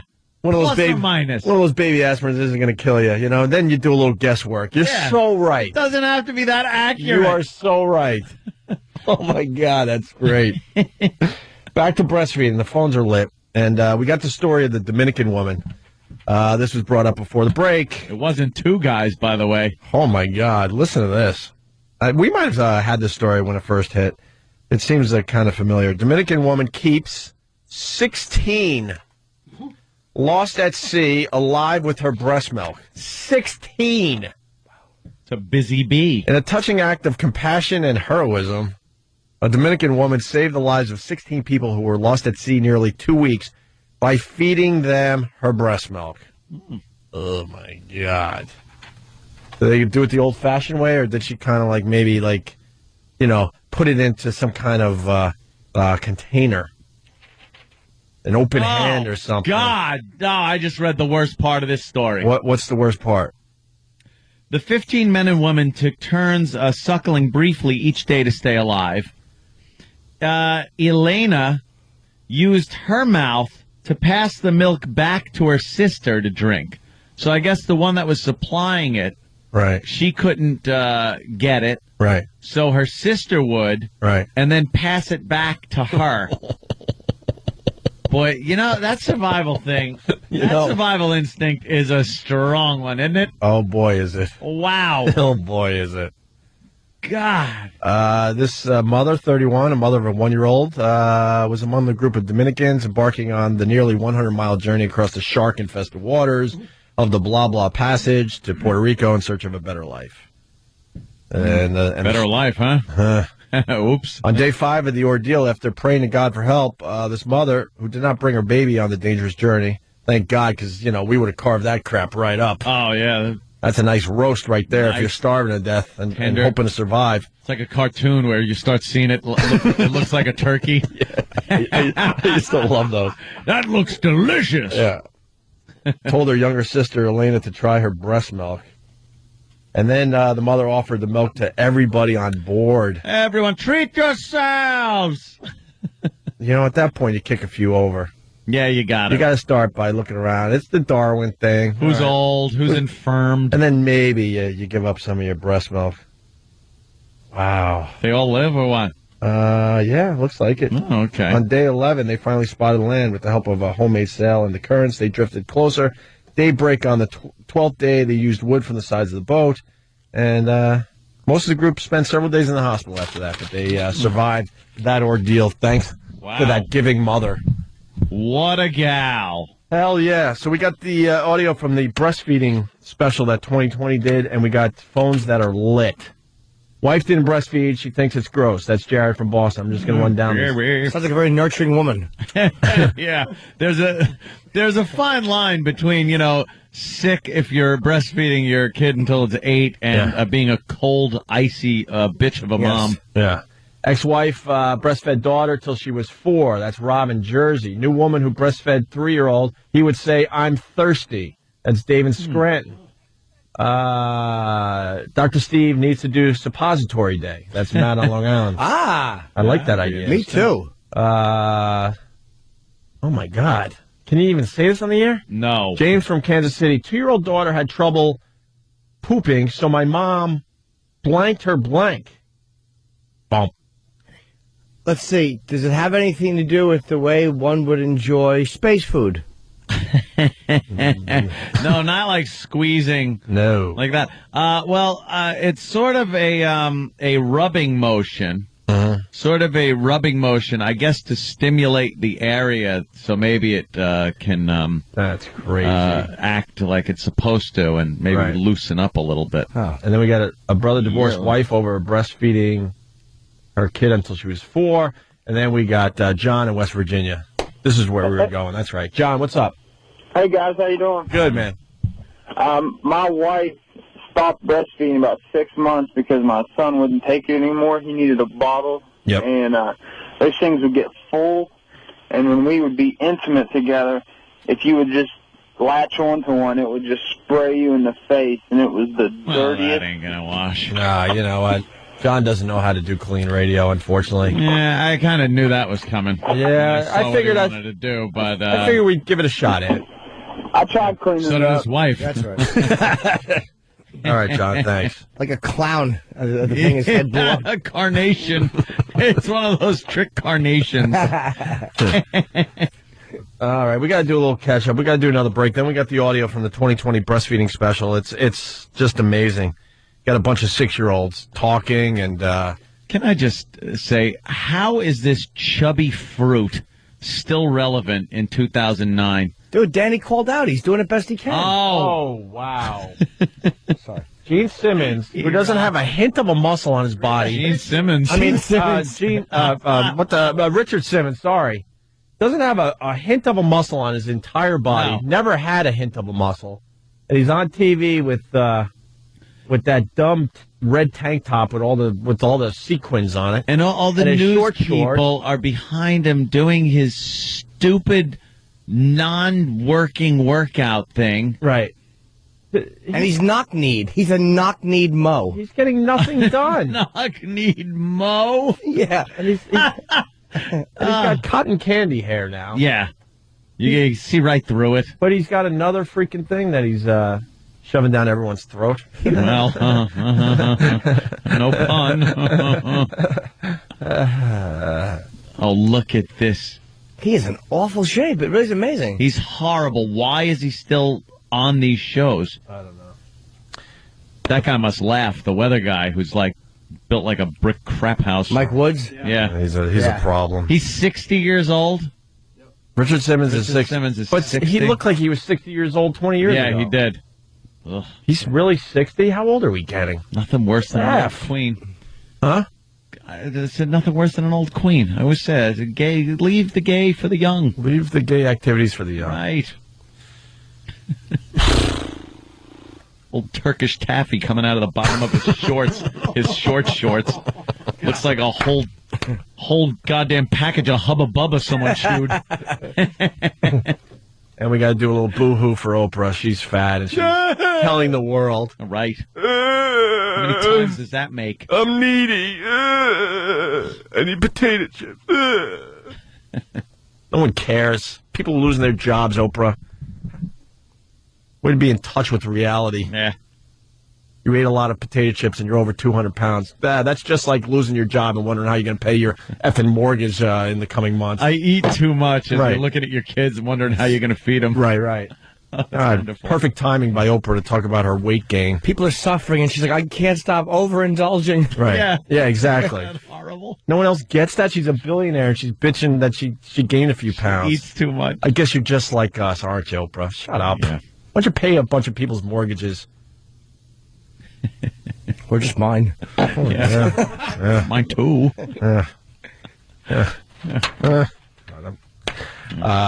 Little kid gets a Wii for Christmas. This is just a quickie, and then we'll do the breastfeeding audio after the break. Listen to this, kid. No, it's a family gift. You know how we have the one family gift every year? This is your Santa gift. Hey, Louie! Good face. Huh?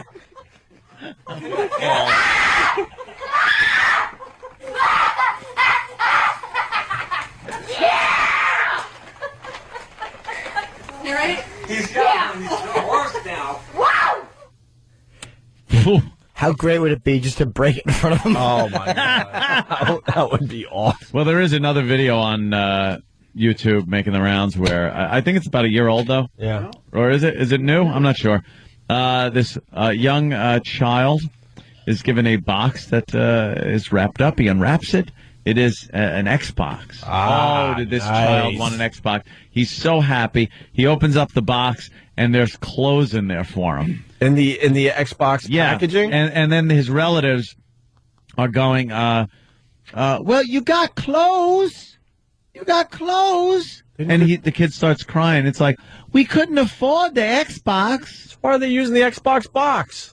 To screw over the kid and have a good laugh. Oh, they were trying to... yeah, they were goofing on him. I got it. And the kid just sat there, didn't utter a word, and then you just see tears slowly start pouring out of his face.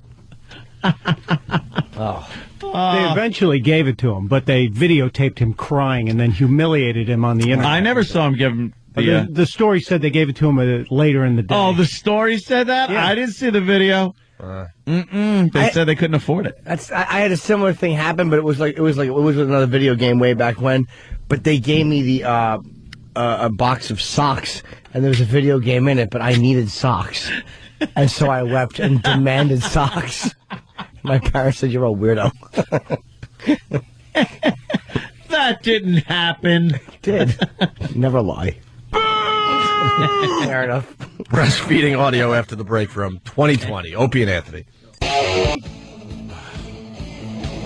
Yeah. Peter. When she used to hear a baby cry, she used to just leak all over the place, anywhere she was.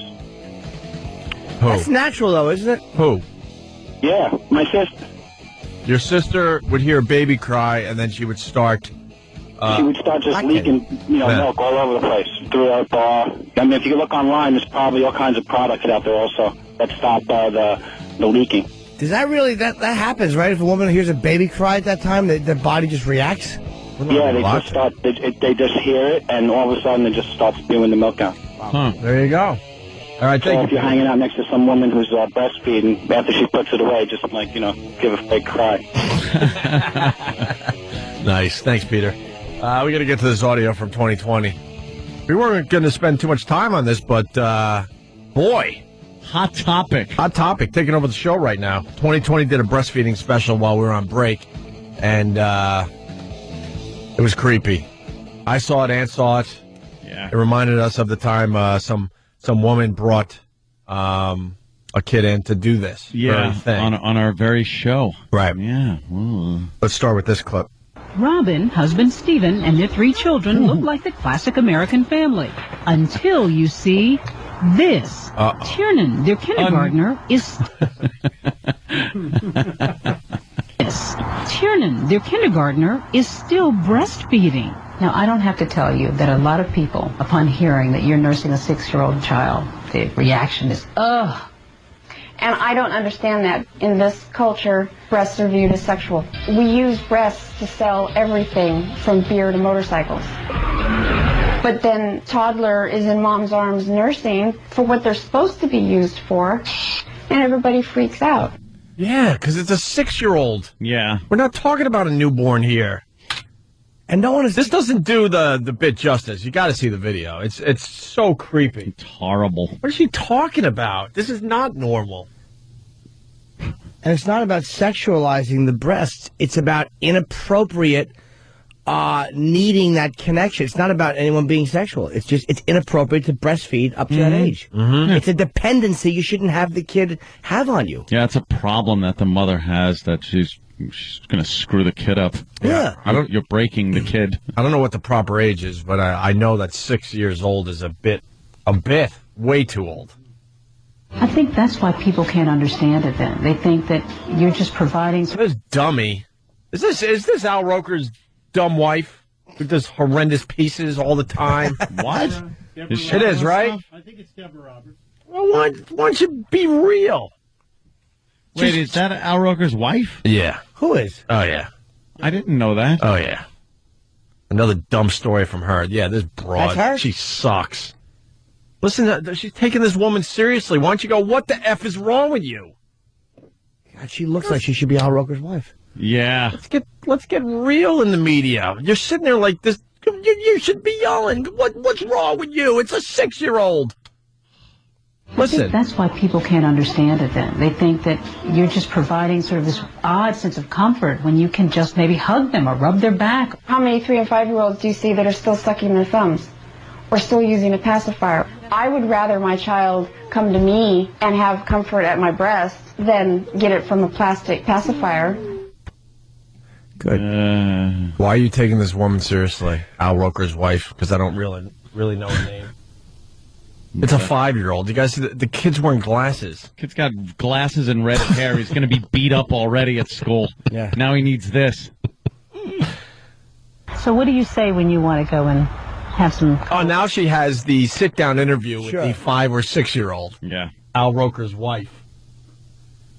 I know that was Al Roker's wife. Oh, I knew it for a long time. Damn. She does horrendous stories for ABC. She stinks. Chalk up another one. Not a real bone in her body. Well, the mother, by the way, in this special, the mother being interviewed looks like a real dumbbell, too.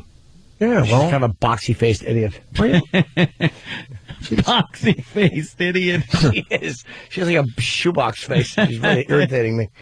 She's talking to this woman like she's some foreign dignitary. Just... Right? Yeah, some very important person. Thank you. So what do you say when you want to go and have some cuddle time with Mommy? What do you say? Okay. I want nummies. You want your nummies? How does it make you feel when you go and sit with Mommy and have nummies? It feels good, but this side has a lot more milk. But this side, it doesn't. When a kid knows which side has more milk, guess what? He's a bit old. He likes one side more than the other.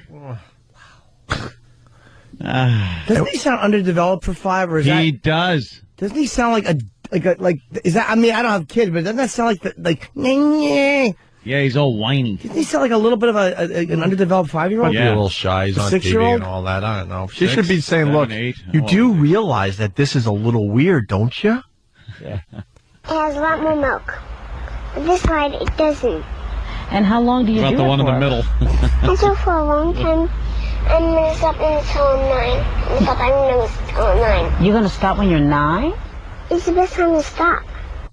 It's the best time to stop when he's 9. That's good. Because you know why? He knows how to Google and do some Wikipedia. Yeah. The kid. Realize how effed up he is. Right.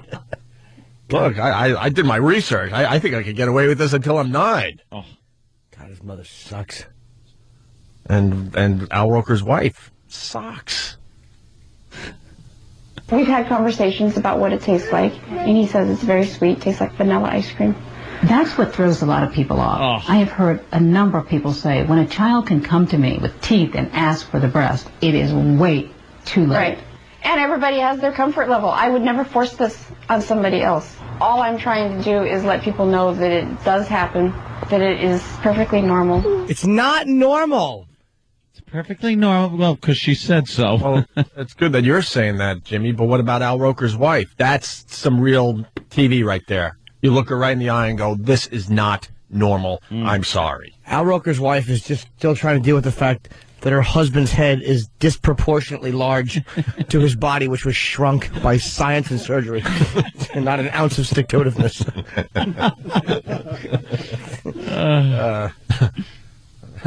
Oh, man, do I have an Al Roker breastfeeding joke?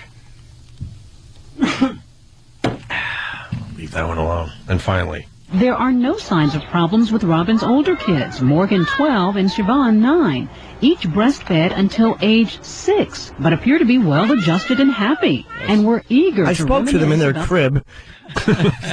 Jimmy, look at this. There's the 5-year-old. That is really crazy. His legs are like hanging way over the chair. That is a woman who is so dependent on her children to get the feeling of being worthwhile or of being a nurturer. That is a sickening woman. Yeah. She's holding a child that isn't a baby. Look at that. How she's got to hold him. Of course. Creep. And by the way, Al Roker's wife, this is way more shocking than what Imus did with his silly little radio show. This is very shocking TV. Shocking. And there's a reason you're doing it. You're not trying to get info out there. You're getting people to comment and go, holy crap, this is really shocking. It's worked. Titillation. Absolutely. Pun. well-adjusted and happy, and were eager to reminisce about the good old days of breastfeeding. What do you remember most about it? You'd be like, can I please? And you'd be like begging, and she'd be like, okay, fine. And then when she would say, okay, I'd just like jump in her lap and be like, yes. What was it that made you feel you needed it? I just like being close to her, so, you know, every time that was an excuse to be around her and cuddle. Good. Cuddle. It's not about, it's food. It's a process where it stops, when it stops becoming like a food thing. Obviously, there's going to be a bonding when you're a child, a little kid, and you're eating like that. Mm-hmm. But that's just kind of a byproduct of feeding the kid. Yeah. Once it passes the point of, the kid can eat he can have a Pop-Tart. He doesn't need that. Yeah.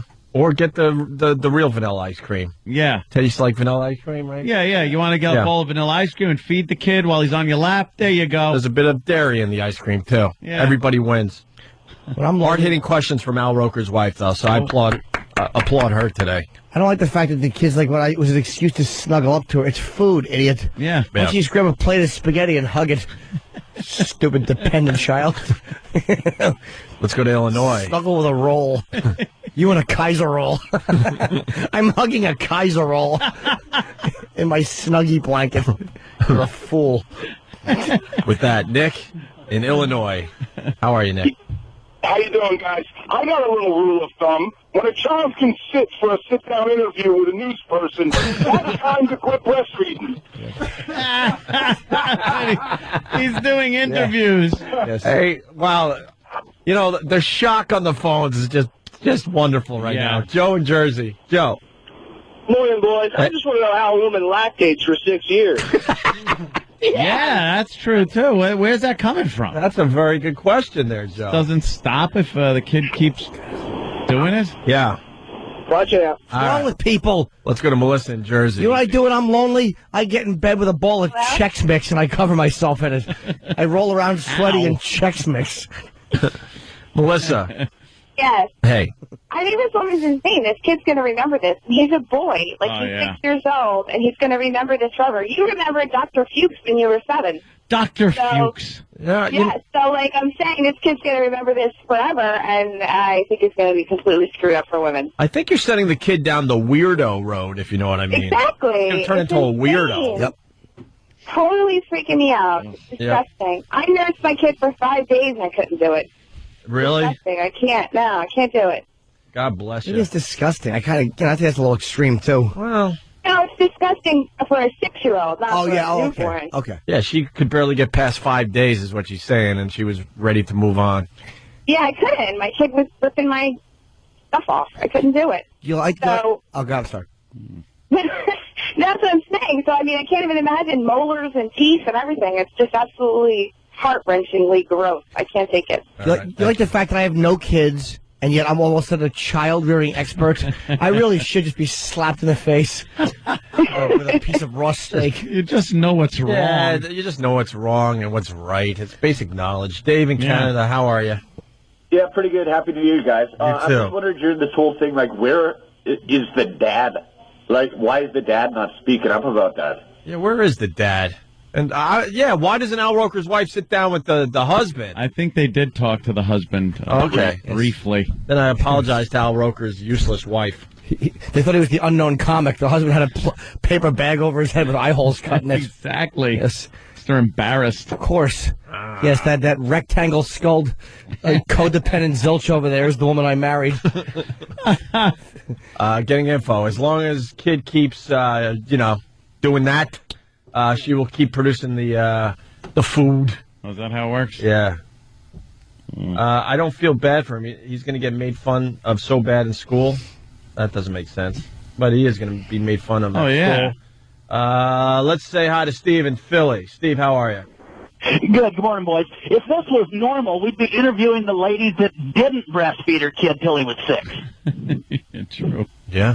And Jimmy, hey, you're doing a great job as a parent. You're exactly right. I think you should have 6 of them. It's amazing the nerve of me to come off like an authority. I really am just guessing and throwing out opinion with no basis in fact. Make more sense than this crazy broad. I got something else going on with this Steve in Philly. Are you bored because you're in the middle of a music marathon and decided to call us? Come on, guys. You got that listener since day one. You got that delivery, though, you know. Thank you very much. I'm E-Rock's understudy. Oh, boy. Hey, you guys have a great day. You got that. Good idea. All right. That guy could give you the weather in 7 seconds. Joe in New York City, where it's there's some kind of weird smell in the city today. I haven't gotten out of my car yet. Yeah. I got a cousin, as hot as Charlize Theron, married a Mormon guy out in Utah. They moved to Tennessee. Mm-hmm. She gets arrested on a missionary trip, sitting on the porch of a what are those restaurants called? They're all over the South. Biscuit, Cracker Barrel. Now, my nephew is about 7.5 years old, but he's big for his age, and she's breastfeeding this kid on the porch. So picture this hot woman, 6 feet tall, breastfeeding this kid. It looked like she was breastfeeding a midget. She got arrested, and she was mad. She got upset about it. She got arrested at the Cracker Barrel. Yes, sir. Wow. What do I win? What do you win? Dude, I don't know. They got rid of the prize. Yeah. Linger longer. They got rid of the prize closet months ago. I volunteer to smack Jimmy. Why do you want to slap me? Yeah, well, he's a sweet. But you said you should be slapped. Yeah. Oh, all right. Oh, okay. I accept. Okay, love you. All right. Bye. My sweetest boy. I was nominated for Sweetest Boy in Studio 2 years in a row. We got Pink Panther audio. We got more we gotta get to breastfeeding phone calls. We got something Laszlo. Laszlo does a show on our channel on satellite radio, and he always leaves us a little something as appreciation for giving him some time on our channel. And he's got a great Jeff Goldblum thing he found. Oh, really? Yeah, we'll play that after the break as well, and I want to thank Laszlo for that. Opie and Anthony. We're back with the Opie and Anthony Show. Took a lot of time with that breastfeeding thing, and a lot of great instant feedback came in. We have some funny mother effers that listen to this show. And some dummies. Yeah, we got the dummies, too. They know who they are. Or maybe they don't because they're dummies. Yeah. Wes Harden from Hanover, PA. Speaking of the breastfeeding, he writes, this was normal when a father might not come back from hunting a woolly mammoth. And then someone else said, where is it? John Williams from Staten Island. You breastfeed an infant because it can't eat food. Sit a 6-year-old down, hand him a bowl of Fruit Loops, and be done with it. Yeah. Because we're trying to figure out when it's too much. When a kid could eat his own food, I think, yeah, that's it. The best one I heard is if the kid can sit down for an interview. Yeah, that was funny too, man. Absolutely. Perfect. We got so much still to do. We got the Jeff Goldblum thing that Laszlo left for us. And we also, we mentioned it to me, we should get into it. It's a couple quick clips of Oprah being needy. Needy Oprah. Wah, wah. Wah, I'm fat. Wah, wah. Mainstream media eating this stuff up, though. Oprah. How do you feel sorry for a billionaire? What would make you feel bad for a billionaire? Really? And I really want to explore this. What would it take for you, Anthony, or Jimmy, to feel bad for a billionaire? Especially in these hard times. If they sat down on what they thought was their favorite chair, but it was actually an on and upside down lawnmower. Wow. Hold on. This sucks. What would make me feel bad for a billionaire? This is going great. If they had that joke come out of their mouth. Wow, I hate you today. Yeah. Be more funny. Wow. And I sit here and I watch like anyone else, and I just start screaming at the TV. I'm like, could someone point out that people are losing their homes, can't pay their mortgage, losing their jobs, and you're feeling sorry for Oprah on your news program for something that she is completely in power over. Absolutely, she has the power to. Absolutely. What, you got an answer? No, I'm still walking that one off. Oh yeah. That one stung. Do you have one, Ant? I was trying to think of one, but I wasn't quick-witted enough to. Apparently, neither were you. No, but, not at all. I was trying to think what would make me feel sorry for a billionaire, and I was trying to think of something like his headphones don't work.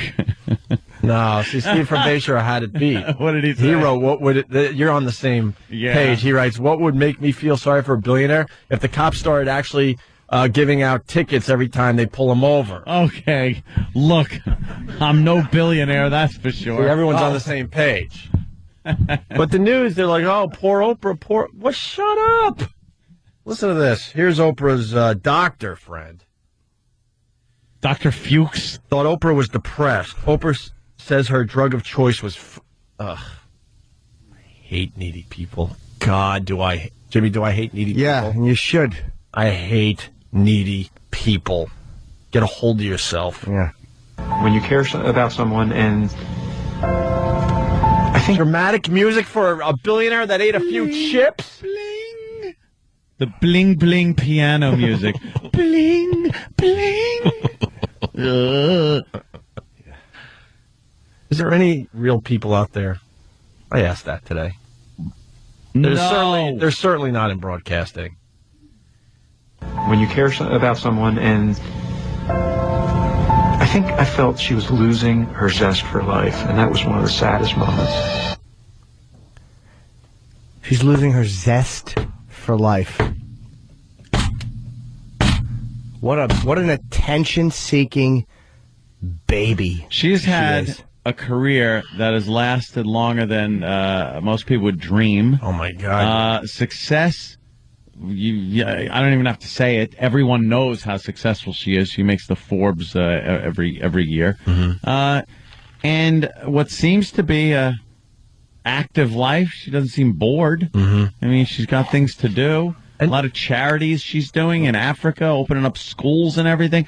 And what's the problem? Well, even if she has problems, she has the funds to take care of her issues. There's a lot of people out there. They understand they have issues, but they're too busy working 2 jobs or raising like 4 or 5 kids to really take care of their own problems.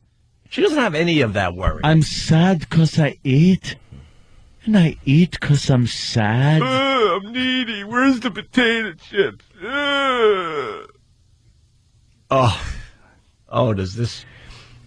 Does this play right into my house, man? Shut up. You know, call somebody else with your stupid problems. She's got enough. Like, she could hire a cook or a personal chef.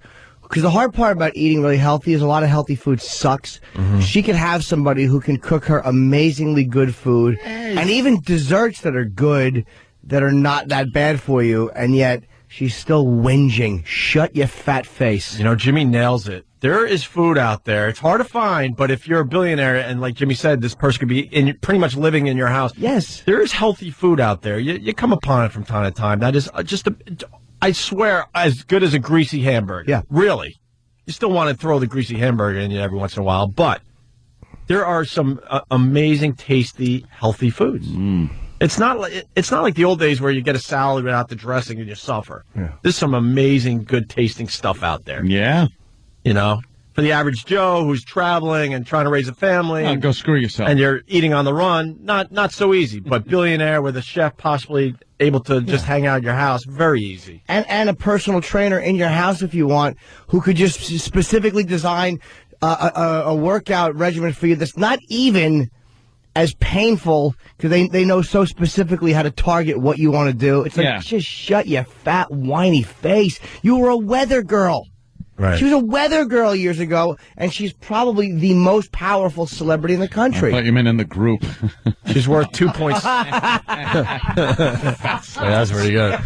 She's worth 2.7. Rain and chips. She's worth $2.7 billion. $2.7 billion, and not just rich, but extremely influential. Mm-hmm. She's a huge impact on culture, and it's just not huge good impact enough. on the sidewalk. Yeah, exactly. On her space-age polymer shoes. Stop being so needy for the adulation of people. Blow off your dumb TV show and take care of your issues. How about that? Yeah. Give that a whirl. I really thought, well, maybe she's depressed. And I brought that up to her. And I said, what? Me? Depressed? I can't be depressed. I know what depression is. I'm not depressed. He said, I know something's off. He goes, your movements are slower. Your responses are slower. Like a sloth. Mastodons weren't really nimble either. Yeah, Oprah was actually frozen. The guy's like, you're not moving as fast. Just steal your Mastodon joke. Well, I used your Mastodon line before. Yeah. Mastodon, very popular on the program today. And we got a woolly mammoth reference today, too. We're doing well. Mastodon. She is so out of touch. Throwing this in everyone's face when it's pretty rough out there. Just not having your finger on the pulse of what is important to people. That's who our ancestors worked for. Mastodon.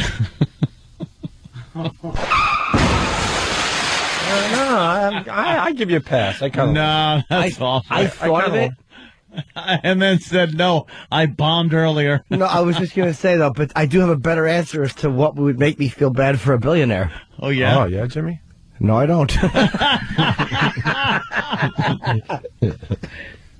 Oh, stinkeroonie. Yes. Boo.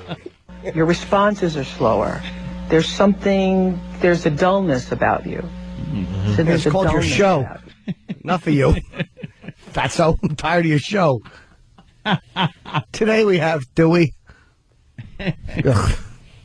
I can only hope that Elo has something to do with this. Oh, my God. Who else isn't thinking this? Elo just joined her camp there, and all of a sudden she's gained the weight and all depressed. Yeah. Wow, I never thought of that. Elo will drive anyone to that. She's probably drinking. Yeah. About you. So there's a dullness about you. And so my engine was run down.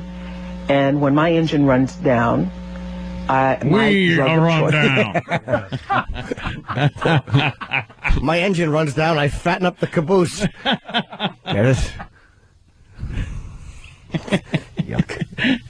No, that's not bad. I'm just yucking her train analogy. My engine is run down. Engine. Shut up. The fat pig that could eat.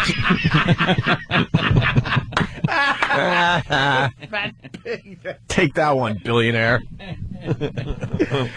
Oh, that's no great. sympathy here. We try to keep it real. No one wants to be called a fat pig. No. It's so awful. No one. Yeah. So don't be. My drug of choice is food. My drug of choice used to be potato chips. Now, this year it was organic multigrain blue chips, but a bag of them. So you eat a bag of those a day and see what happens if you're not working out. Good. Yeah, all right. So... Put the fucking... Oh. Wow. So put... Look at me. I'm just throwing the F-bomb around. Why not? Yeah. Fat. Fatty, fat. Wow. Fatty, fat. Put the what?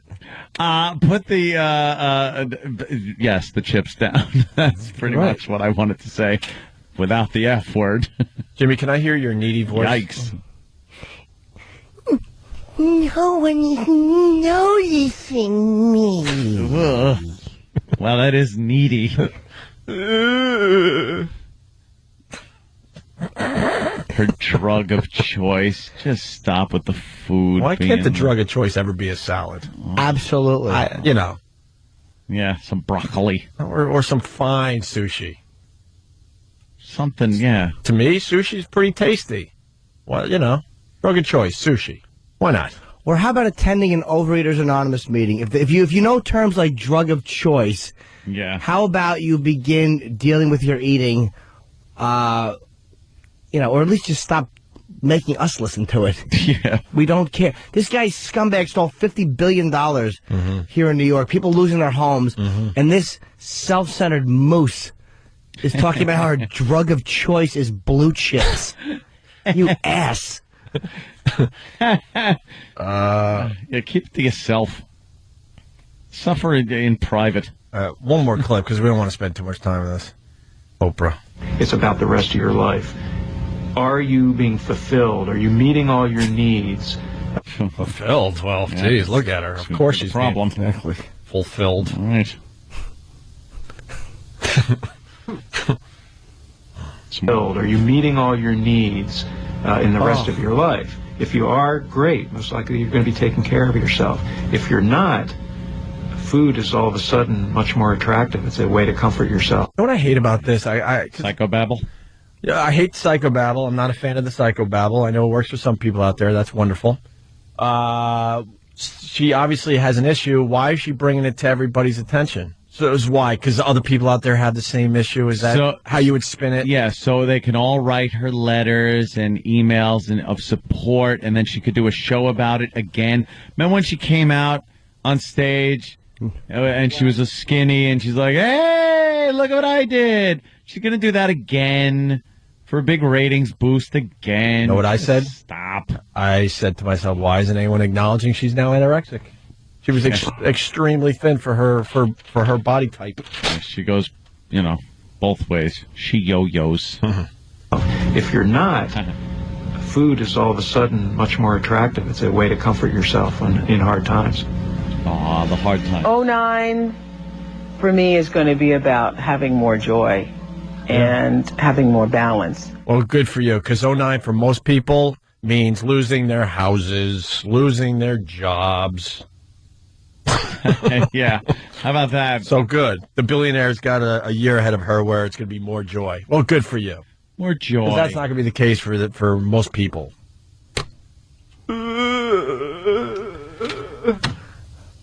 More balance. How great would it be to hear her say that and then just look at a window and throw herself through it? Like with no warning whatsoever, to just charge like a bison at a window and throw herself through it. Pat from Menaki. Of course, you got to do the Pat as Pat to make these lines really pop. I love her magazine. Obese. Obese. That's not bad there, Pat. Yeah. And Lisa brings up a very good point on instant feedback from Clifton. Dudes, she's going to make billions of dollars on whatever weight loss program she now endorses. Yep. That's how it works. Because in the end, it's all about money, money, money. potato chips and then organic blue chips, and now it's krill. Is this true? Yeah. Stump Brain gave me a little communique here. Oprah had a huge ratings drop after she got into politics. Her biggest ratings were when she fought the fat. Really? So this could be maybe something to kind of throw a little life into her show. I thought it was when Kirk brought her and a friend back to save the Earth. I even got that one. And I hate Star Trek. That's nice, Ed. Wow, she was skinny. That's anorexic, though. But everyone is like, doesn't she look great? And she's got a little red wagon of fat. That's all meat fat. Wow. That's how much she apparently shed. That's great. I mean, why should she was... Yeah, and then, what happened? Mm-hmm. Then what happened? She ate out of the bag. Yeah, right out of the... Just started eating the fat right there on stage. Now my drug of choice is that bag of fat that I lugged out in 1997. I can't stop eating it. What a blimp. All right. We'll take a break. My favorite show starts tonight. What is that?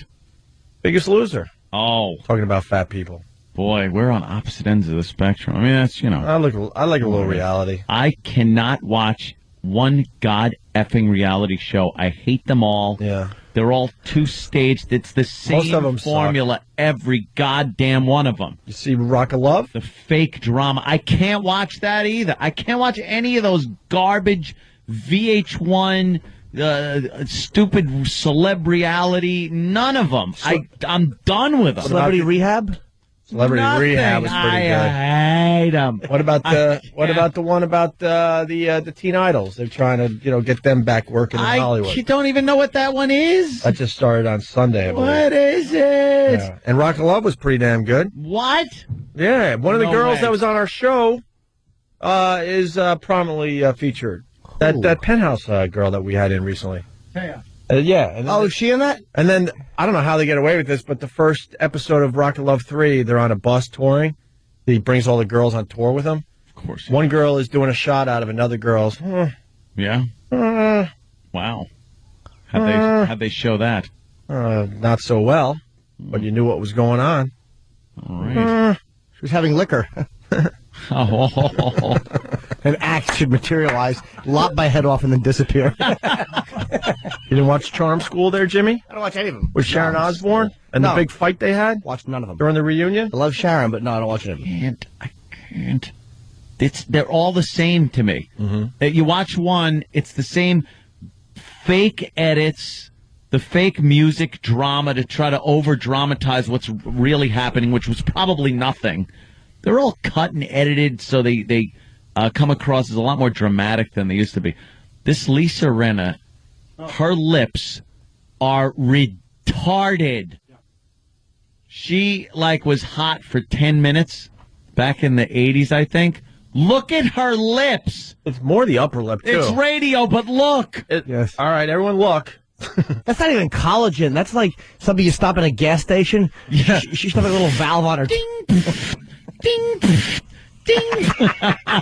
It's a little tire pressure gauge. It looks like she got stung by a bee or something. How is that attractive? How do women think that's attractive? Would you? To anybody? Yeah. No. Yeah, I would too. I would. What? What? Yeah.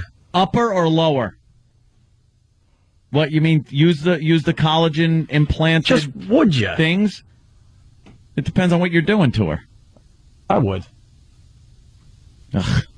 No. Look at those lips. She went hog wild with the collagen. Who decided that looks good in Hollywood? That all follows. just built in your neighborhood, you guys. Holy Jesus. Those ancient women that walk around with the little dogs, and they've had so much plastic surgery, they don't look real. They look like aliens. Yeah, you're right. Big lips. Their facial skin is pulled back so tight you see the veins, the pulse. Yeah. And then you ever see the bras that have to be 80 years old and they're wearing mini skirts? Yeah. Lunatics. I love them. They're so easy to rob, though. Would you? What? Oh. Would I what? You know. The 80? Give them one. The 80-year-old? Yeah, in the mini skirt. Oh, in that one right there? No, no, I'm talking about the ones in your neighborhood up there, uptown. I'd have to see a pic. That's an individual basis, Aunt. She's got an exercise video out? Yeah. Yeah, what is it? That's wonderful. Lisa Renna, over 40 and trying to be hot. Over 40, enhanced by doctors all over Hollywood. But let's ignore that and make believe I got this body from working out my entire life. Oh, does TV suck? Those lips, and no one calls them out on this crap. They should be against your aquarium, sucking the green slime off the sides so you could see your Garami's kiss. And why is Richard Simmons crying over here? What the F is going on in our society? That's his new bit. That he just cries everywhere? Yeah. I think he spray paints his head. Did you see that? I said it earlier. It looks like cotton candy hair. Yeah, but it looks like he spray paints his Yeah, that's that spray-on crap. Keep the glare down. I heard somebody else does that. Mm-hmm. Who's that? Really? Should get some follicles. Well, it was with the follicles. Oh, yes. Well, a little shading, if you know what I mean. Yes. And I like to just talk among ourselves sometimes. Yeah, sometimes. All right. We're going to do a little mopping up next. We got the Jeff Goldblum thing that Laszlo left for us. It's really good. We'll do that right after the break and get the hell out of here because you know what? It's time to rock here in New York because this is the station where rock lives. Yeah. My God. What do they got today? It's right here. I actually like the playlist. I really do like what they're playing. Brown nose! No, it's true. I'd love to make fun of it, but brown. I really do. I'll take smells.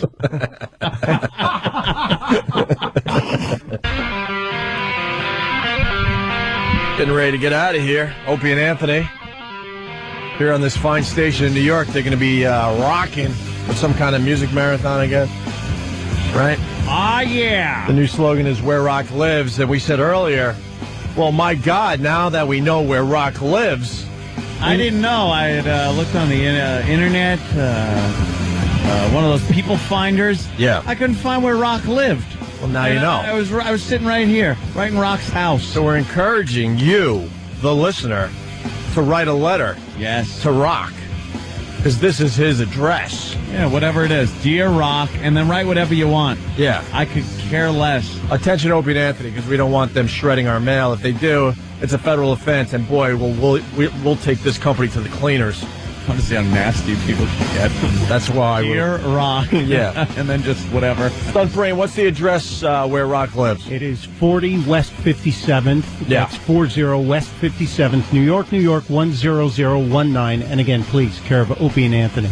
And people are coming up with their own slogans. Stephen S. from Bayshore, where Rock is about to move out and let country move in. No. Why would you say 40th, by the way, and then go 40? What else could 40th be? Yeah, explain yourself. Well, might have been misunderstood. Who puts a 27 for 40th?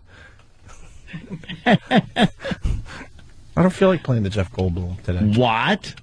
What would happen if we don't play it right now? What is it? We can wait till tomorrow. But I want to know what it even is. Yeah. All right, ready? Yeah. Ow. He just spun it around. I tried to focus on it, and I think I pulled a muscle. I pulled an eyeball muscle. All right, I'll give you one more try. Ready? Oh, no. No? No. I'll just play it. I was watching Jurassic Park yesterday. What? Yeah? Point. Yeah. And? You kind of realize it didn't look as good as it did when it came out. I mean, it looks great. Don't get me wrong, but especially for when it came out, it was cutting edge. And Jeff Goldblum was in that, so that's why. There's the tie. Sure. Yeah, because he's plays his normal lunatic self in that. I think he's just playing himself in every movie. Of course. Because he is kind of crazy. We had him on the phone, and it was like he was in Jurassic Park. We couldn't tell the difference. Who knows? Yeah, you're right. Some of these actors, they don't really act. No, they just kind of read the lines as themselves. Yeah, and it just works, which is great if you're one of those guys. Who do I have to blame for How I Met Your Mother? Is that you too, E-Rock? Yeah. Oh, you give us the worst DVDs. Well, what was the DVD? He turns my girl onto How I Met Your Mother, and now it's a How I Met Your Mother marathon in my house. You like that show? The show's all right. It's not worth checking out the whole box set. What is it? That's what my girl said, too. It's pretty good. the hell is it? I don't know. It sounds gay. How I Met Your Mother. No one. It's not a Well, good Doogie show. Howser's in it, but he's playing like a womanizer. Oh, is he? Well, I know that much because I have taken a peek. Yes, and then what's his name? Our pal Bob Saget. You know, he's the narrator, and he's kind of looking back to when he met his mother, and he's telling the story to his kids. Oh, Saget's the narrator? Yes. Oh, I didn't know that. Okay. Yeah. I'll watch that then. Well, then. Yeah, but he didn't even. Then it rules. I like Bob. Brown nose. Brown nose. That stupid Saget's never helped me in my career. There you go. I need a part. Bob, help. Look, Jimmy, let me explain something. Bob Saget was doing our show regularly for a while. He never once mentioned that show. No. He didn't even care about it. Because, they paid me. Because he pitched it, but it wasn't How I Met Your Mother. Thanks, Mike. I didn't say it was a home run, but I didn't realize it was going to just be a complete foul ball off my shin. Tomorrow I bring in the painting. What? The painting. Did you see the painting? Jimmy? I got the rundown. Jimmy has been privy to the painting. I'm a little frightened right now. Jimmy saw the painting. I did. Did you have a painting done? No. Okay. That would be queer. I thought maybe there was a sitting that was done with you and your bride. You know she's way cooler than that, man. No, I know you're not. Yeah. Touche, my friend. A big chair with TM on it. The painting. The painting. Jimmy, would you like to tease the painting? Kenny, you're bringing in the painting tomorrow. Kenny. See, most people know I got married recently, and you get a lot of stuff. Yeah. I got stuff.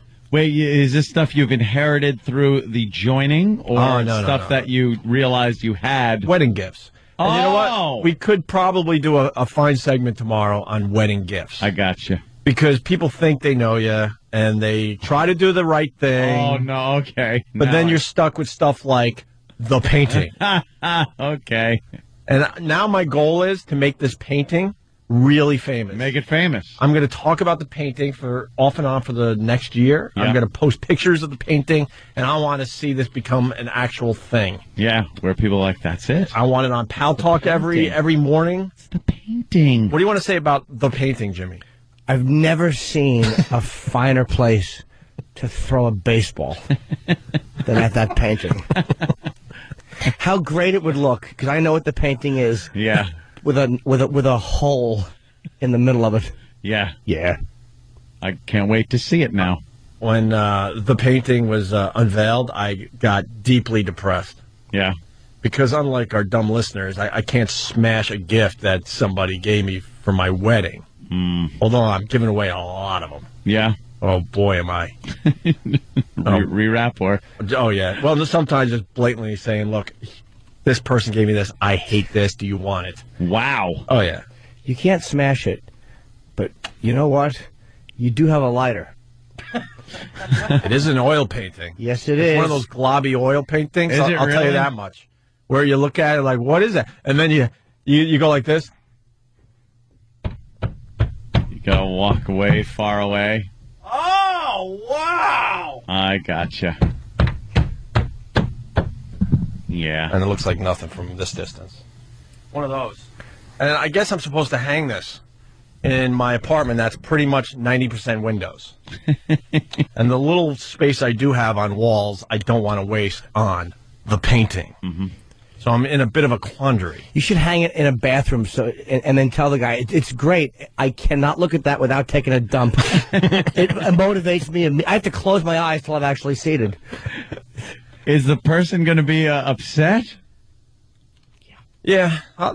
Yeah. I'm pretty good at spinning things, though. You watch how I spin this. Oh. Yeah, I'm pretty good at it. Dude, I love it. It's just for the show. Don't worry about it. Yeah, that. I'll do a little of that. You know. How many times have you used this show as an excuse? Oh, boy. Many. Jesus for cheating. For cheating. Steve from Bayshore, Opie's giving away every bottle that didn't rate well on wine.com. Oh, so just say every bottle. Dr. Steve's homemade wine with toenails in it. I had a little New Year's Eve thing, and when people were arriving, I judged them on two things: how important they were in my life, and how drunk they were, and then I decided what wine to serve. Oh, if they're hammered, why waste the good stuff? See, yeah, isn't that just logic? That makes sense. That's not being a dick. That's just being logical. Why are you going to waste the good stuff? Right. You're already tanked on some swill. Oh, E-Rock was at my house. What was the observation? Did you see the painting? No, didn't see the painting. See, I didn't even allow E-Rock to see the painting. Only Jimmy. I think Jimmy stumbled upon it, though. No, Lindsay gave me the full rundown, and was very interesting to hear. Yeah. What were you going to say? When you first walk in the hallway there's a nice row of bottles that haven't been opened, and they're still kind of in the original cellophane wrapped around them. Oh. They're just sitting near a closet door. Awkward. Sorry, Stump Ray. Oh, God, no. Wait, did Stump Ray give you those? You saw him, too? Yeah. Yeah. You're being used as door stops. Bottles of wine. We got to prop this door open. They're actually standing up. They're being used to keep cowboy boots from tipping over. He stands each one in a boot. Almighty. Seeing urine samples that were handled with more dignity and love. Stump Ray, what happened? What did you give for the wedding gift? Did you give wine? It was a very, very... See, this is what I was talking about. It was a very thoughtful gift, Stump Ray. Thank you. I really appreciate it, being a wine connoisseur. How are the wines? I wouldn't know, Jimmy. Why? Wine.com is a beautiful thing. Oh, no. Oh, no. Uh-oh. Opie goes to that wine.com, man, Yes. and just undermines everyone's goodwill. WHINE.com. You know what? Cheap. You know what? I'll tell you what's going on with this wine.com. You get a little honesty out there. You know what happens? You get a lot less wine, but the ones you do get, boy, are they good. Good ones. Oh, yeah. See? You got to realize, too, that they do inflate the price at the store. Oh, I got all that figured out. You got it figured in? Yeah. I did a little penciled Wikipedia. in already? Yeah, there's a percentage you figure. Wine.com, you got to up it because it's a little higher in the liquor store, and then the restaurant doubles that price. I got it all. It's a math equation. I could bring that in for you too. But I think I bring in the painting tomorrow. I think you should. Did you like it? Again, I'll say this: you bick that thing, or you light that thing on fire. Yeah. You will be my hero forever. That's not a big selling point, but I mean, you will be. Wow, I gotta, I'm gonna admit that I gotta think this one over. That's a damn good one. Only because there's in-laws involved, and oh boy, burning something. The Philly crew's involved. I gotta think this one over. Boy, do I want to, Jimmy. Burning something. Yeah. Is so mean because of all the hours that went into it. Up in smoke. Oh no! Wait a minute. Did someone buy it or paint it?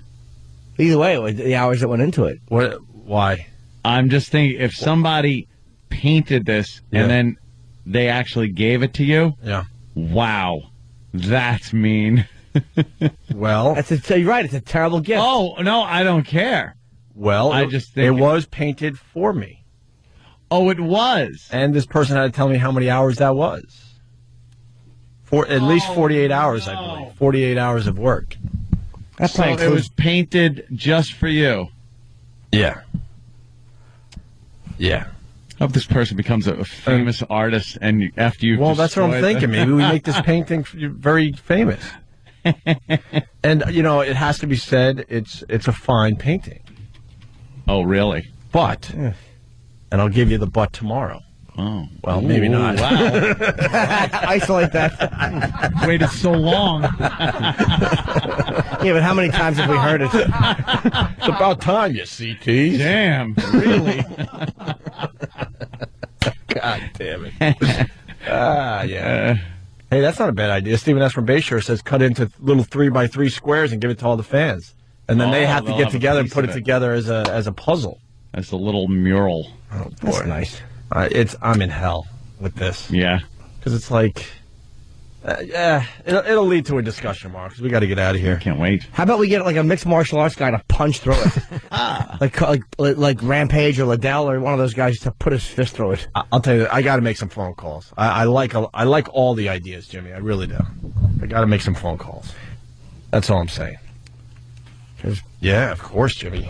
Before you go, my third show at the Borgata is the only one that's not sold out. Sunday, January 18th. And Wednesday, January 21st, I'm in South Beach Comedy Festival, Lincoln Theater in Miami. Nice. All right, tomorrow the Jeff Goldblum thing that Laszlo left for us. And here in New York, no more commercials for now. A music marathon's about to start because this is where rock lives.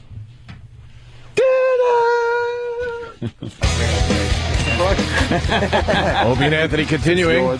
Hey, I don't know where I got the space food line and the HBO special from. Please. Hey, you're truly. My pleasure. In honor of Jimmy's birthday, I didn't forget. Thank you, Opie. I brought in something nice for you. I thought his birthday was... What? Love birthdays. His birthday was, a different month or so. No? No. I love birthdays. Birthdays. Birthday. I was listening to our Benjamin Button discussion today. Oh, really? Button. I was thinking about that movie some more. I forgot to tell you the movie revolves around the fact that Katrina's hit New Orleans. Forgot to tell you that part yesterday. What? And what else? I think that was about... Oh, and it was way more than 14 years, sure. It was his whole life. Why was it, Because you said, well, it's his life was about 14 years. I'm like, yeah. No, I didn't say 14 years. Oh, okay. Did I? I said, He had a normal lifespan. Yeah, but it just went backwards. Right. I kind of liked the movie. Yeah? Yeah, it was all right. It was all right. Speaking of movies, this is why They make you think. Do they make me... Sometimes. Is it thought-provoking? Sometimes. Only bad movies make me think and make me do more research. Yeah. Like I'll go to IMDb and check out other people's comments and what they thought of the movie. Only if it's a bad movie. Like if it ends, like you're into it, you've been watching it, you're kind of like, yeah, this is good. And what? The credit? Why are the credits rolling? What happened? That is the worst feeling ever. When the screen kind of goes dark a little too long, and you're like, wait, and you pray. This isn't a Like, transition. No, Wait a minute. No. And then you see the credits are rolling. It's a half a movie. Oh, my God. I don't know what just You happened. start screaming, no. I was in a movie once. Well, not at movie theater. I'm not as, Jimmy gets to be in movies. Does he? Yeah. If you have a fucking freeze frame on your DVD. Good luck, you can catch me in the Blu-ray. Stop! Missed him. Jim's and Zach and Mary, here he comes. Stop! They should have gave you a bigger part. I was fine. They really should have. We love Kevin Smith, but he had gold with you. He could have done a little something. Let me tell you something about Kevin. He's rough. He cut his own kid out. I'm happy fucking K. Smith left me in. He doesn't fuck around. Did he really cut out his own kid? I heard he did. He is fucking. Nice. He is a hardcore fellow. Yeah. You don't play games with Smith. Now I love him even more. That's an uncomfortable Christmas for the Smiths, huh? Yeah. Daddy, why did you cut me out? You didn't cut the mustard. Now pass the fucking dessert. I didn't sit there and say cut twice in this joke. Why'd you cut me out? Because you didn't cut the mustard. I should cut my own throat. Cut me some cake. Yeah, cut me some cake. I'm a cunt, no end. Kevin Smith, we were talking about Wall-E yesterday. Yes. I know we're all over the place, but trust me, we'll be back on the road in a second here. He's telling people on his video blog or whatever, I think E-Rock or somebody was telling me this, that he feels like he's one of the people in the mothership. I was telling him, right, you didn't see Wall-E, right? No, but Where I saw humans the become pictures, these consuming things that can't walk anymore, so they're on hovercrafts just consuming, buying, consuming, and they're just big, fat, E-Rock-looking individuals. Like E-Rock and Big A. Yeah. And Kevin Smith says that he's getting so large, he kind of feels like one of those people now. Oh. Of course, paraphrasing, but I would like to see that blog, because that sounds like it would be very funny. Yeah. Because he's self-deprecating. But I was in a movie once, I can't remember the movie, that exact thing happened, the credits start rolling, and the guy sitting behind me, actually, and it was a full theater, said, "That's bullshit!" Yeah. And then he got an applause. Oh, did he? Everyone agreed, and for the life of me, I can't remember the fucking movie that just ended like that. Yeah, I blurted out like, "You gotta be shitting me." Right. What, at the end of Schindler's List? Yeah. Come on. Yeah. What's By the way, ending?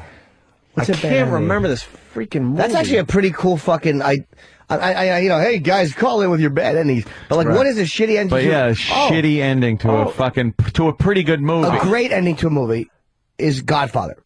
That's everything's explained. You see exactly where it's going. Yep. The loose ends are tied up. Clockwork Orange was a great ending because it was a complete story. You understood what was happening and what happened to Alex at the end. You're supposed to bring that DVD in for me. What? I've never I seen would- Clockwork Orange, I realized. You never seen it? I don't think so. Someone on Pal Talk yesterday was Bring it playing just the part where Alex is over the old guy's house after he comes back. Yes. And he's doing the try the wine. It's the we greatest. were all just LOLing. It's the fucking on greatest. Pal Talk. Nice. It's so quiet in the room. Yeah. And then it's just. Yeah, it's fantastic. You never seen that, Opie? His eyebrows are ridiculous, too. He's so mad. His wife has been raped and killed by this guy. You see? There's movies I see years That's later great. thinking I never saw the movie before and go, oh yeah, I did see this one as a kid. So I'm not really sure with Clockwork But Orange. dude, the build-up. I would remember, It's right? so quiet, and all you hear is the the glass, the wine bottle, and it's the most perfectly sounded scene. And he breaks the silence with this rage-filled question: if the food was all right. It's so And his good. big dopey guy that brings his wheelchair down. David Prowse. Yes. Darth Vader. Darth Vader. I let the people know that. I was like, hey, by the way, the big galoot was the guy in Vader suit in Star Julian, Wars. the homoerotic fucking shorts. And yes, and Alex's father is Grady from Shining. Nice. Hey, people are saying No Country for Old Men. That was not the movie where the guy yelled bullshit, but that is one of those movies where you're like, give us a little You know more. something, though? That movie was, I liked that movie a lot. That's another That ending movie was where like, come on. the trip is better than the destination. Yeah. Because a lot of movies are like that. You watch the movie, you're totally into it, and then it ends, and you go like, what? God. But after watching that a second time, I got it a little more, how it ended. It didn't bother me as much. Why? Explain. It was just, it's just what it was. Mm-hmm. And Tommy Lee Jones is just kind of like, fuck it. This is pretty much it. I think So it kind of ended that way because that's kind of how he was ends. thinking of the whole situation. But also everything that was point. tied up. Like, you knew what happened to Javier Bardem. Yeah. You knew what happened to, who was the lead? Who was, Brolin. Josh Brolin. You knew what happened to him. You knew what happened to the girl. Like, everything, you didn't wonder what the fuck happened. There's definitely a trend in Hollywood where, like, they give you these endings because it's, well, not everything in life is wrapped up into a neat bow. Yeah, well, Kinda this like is a The movie. And The Sopranos, I know that's Yeah. TV, but it's the same type of, thought process going on here. And you're like, you know what? I want to be entertained. And guess what? I want to know what happens to all these people because you're never making another one. Yeah. So how about you give us some closure on some of this stuff? That's why I hated The Sopranos after a while. What happened to the Russian guy in the woods? I'm still wondering. Chasing those there were motherfuckers. so many loose ends. It's It's just like, I get a nothing few ever loose happened. ends, but come on. Yeah, he got away. The movie Bullshit, where the guy yelled bullshit, I think it was The Village. Oh, Where yeah, that The movie Village. had a lot of potential and just was like, that's it. Yeah, those I M. think it Night was The Shyamalan Ding Dong movies are just, oof. He stinks. Yeah. God. Sixth Sense was Sixth great. Sense was a great movie. Yeah. And then, what? Oh, look at the little Jaguar Cub. Unbreakable could have been a great You know movie. something? Could have been a great I like Unbreakable. movie. I just saw that again, too, You like last it- night. You like it last night? Yeah. Wow. I watched a lot of movies. Yeah, you're lonely. Yeah. Here's my routine. Oh, boy. I got home yesterday. Angela is there, cleaning up my disaster of a mess. refrigerator. I keep a pretty clean house these days, tell you the truth. No, I mean mess, like if you had a party. Yeah, or yeah, whatever. stuff like that. But and then I fell asleep on the couch for about 45 minutes or so, I guess, watching what is that? What's his name? Uganda. Idi Amin. Idi Amin, yeah. With Forrest Whitaker. Yeah. The Last King of Scotland. Yes, That King of movie Scotland. That's King of ruled. Scotland. That was a great movie. And when I woke up, there was a note from Angela that said, how do you sleep watching a movie like this? Must have been the part where he's just hacking apart his fucking chick and That stuff. movie was amazing. Hanging him by meat hooks. And Yeah. stuff. That thing was disturbing. That was a good movie. And then I kind of wander about the house. I go downstairs and see how they're coming along with the basement. And then I go up. I'll throw a couple of logs on the fireplace, sit on the couch, maybe play some online poker. But I'm really living a pretty... my life is a lot of solitude there. A lot of... You're a lonely drunk. A lot. A lot of solitude. I was trying to make it sound better than I'm a lonely drunk. You summed it up pretty good, though. Yeah, crack a beer. And then I was like, I got to go out. I got to do something. So I went to the gun store. I bought a nice little grip for the front of the gun so I could put my flashlight on the side of it. Sweet. Yeah, you blind the motherfucker before you blow his head off. But then, I'm home in an instant. I got filters for my air conditioning units. And you know how me. I don't want to deal with it. I had to do man work yesterday. That was like something I used to have to do, like change filters. And then I'm changing the filter, which, believe me, I know, it's no big deal. But for me, it's a big deal. I didn't want to do it. That was my life. I didn't want to fucking have to be unscrewing even that. I understand. What'd you do? Man work, man. It was brutal. What'd you do, man work? What? Actually, my girl goes, it's time to do some man work. I'm like, oh, no. Did you have a honey-do list? What's a honey-do list? Honey do this, honey do that. If a guy has a honey-do list... Did you have a honey-do list? He should fucking shoot himself. No, I had a cunt told me to do list. Whoa! Well, I did. My girl... So vacuum the house and fucking... My girl's a sarcastic ass. One reason why I love her. She goes... Time to do some man work. I'm like, oh man, well, what could? And then she hands me 2 light bulbs. I had to change. Light bulb? Yeah, changed. Change 2 light bulbs. That's good. Have you gotten the squiggly ones? And I have to take the garbage down the hall to the garbage chute. Oh, you got one of those nice smelling fucking. That's what I do. Garbage chute rooms. That's what I do. I had something break yesterday. I have wall to floor to ceiling windows in part of my area. And I have shades that I had put on, and I was pulling the metal. The shade started to get stuck because the shade shifted a little to one direction. So I went to pull it down, and then the metal, like long metal string, snapped. So now my shade is open, and the girl... Are they vertical blinds? Like no, those? They're shades. Oh, they're shades. Yeah. So what kind of metal thing was there? It's a metal, like you know how you have a string? Yeah, like a dog tag chain or something? Exactly. Well, yeah, of course. All right. Anthony, of course, knows exactly what it is.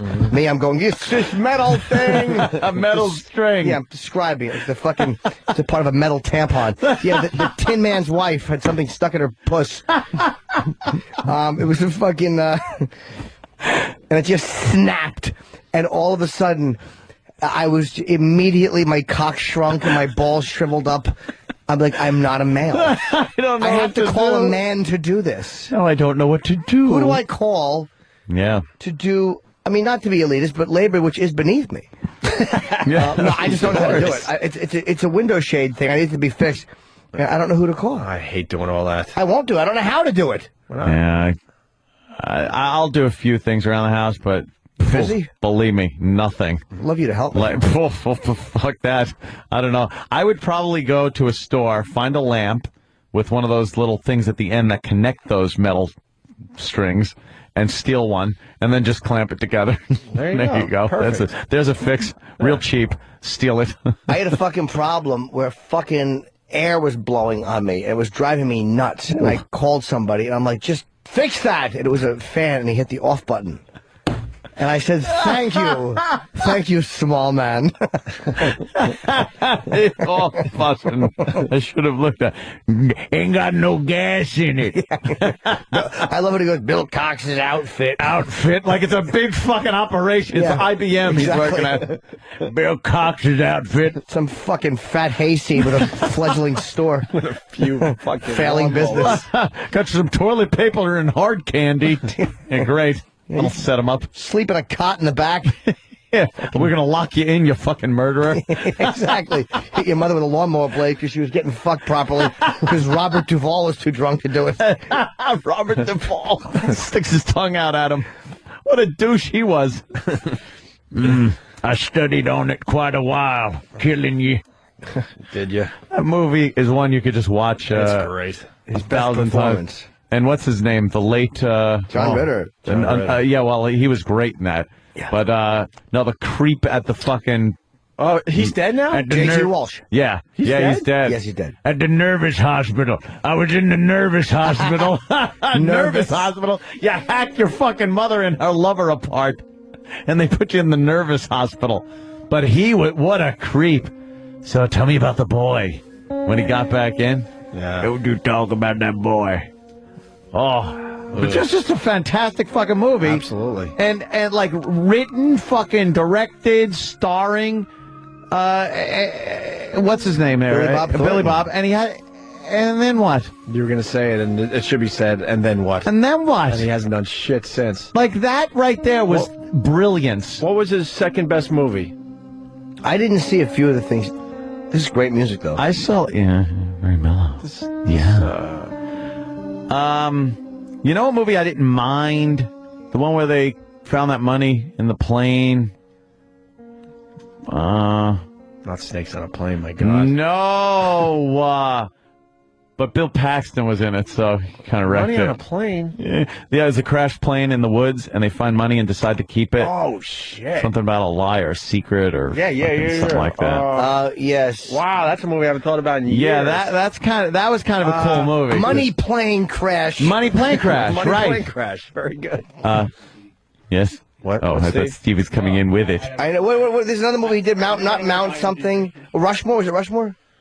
Oh, people like that. Rushmore. I didn't see Rushmore. That was a Bill Murray. Not one of those thing. Bill Murray things. All right, with Bill Murray. Well, what? Fucking boring. A Simple Plan. That was it. Thank you, Pal Talk. But we're looking for the second best Billy Bob. That's what movie. I thought. A Simple Plan. Are you going to go with Monster Ball? I don't like his comedies at all. Bad Santa was okay, but it wasn't one of those, wow, it's fucking, you're going to go Sling Blade, Bad Santa, you douche?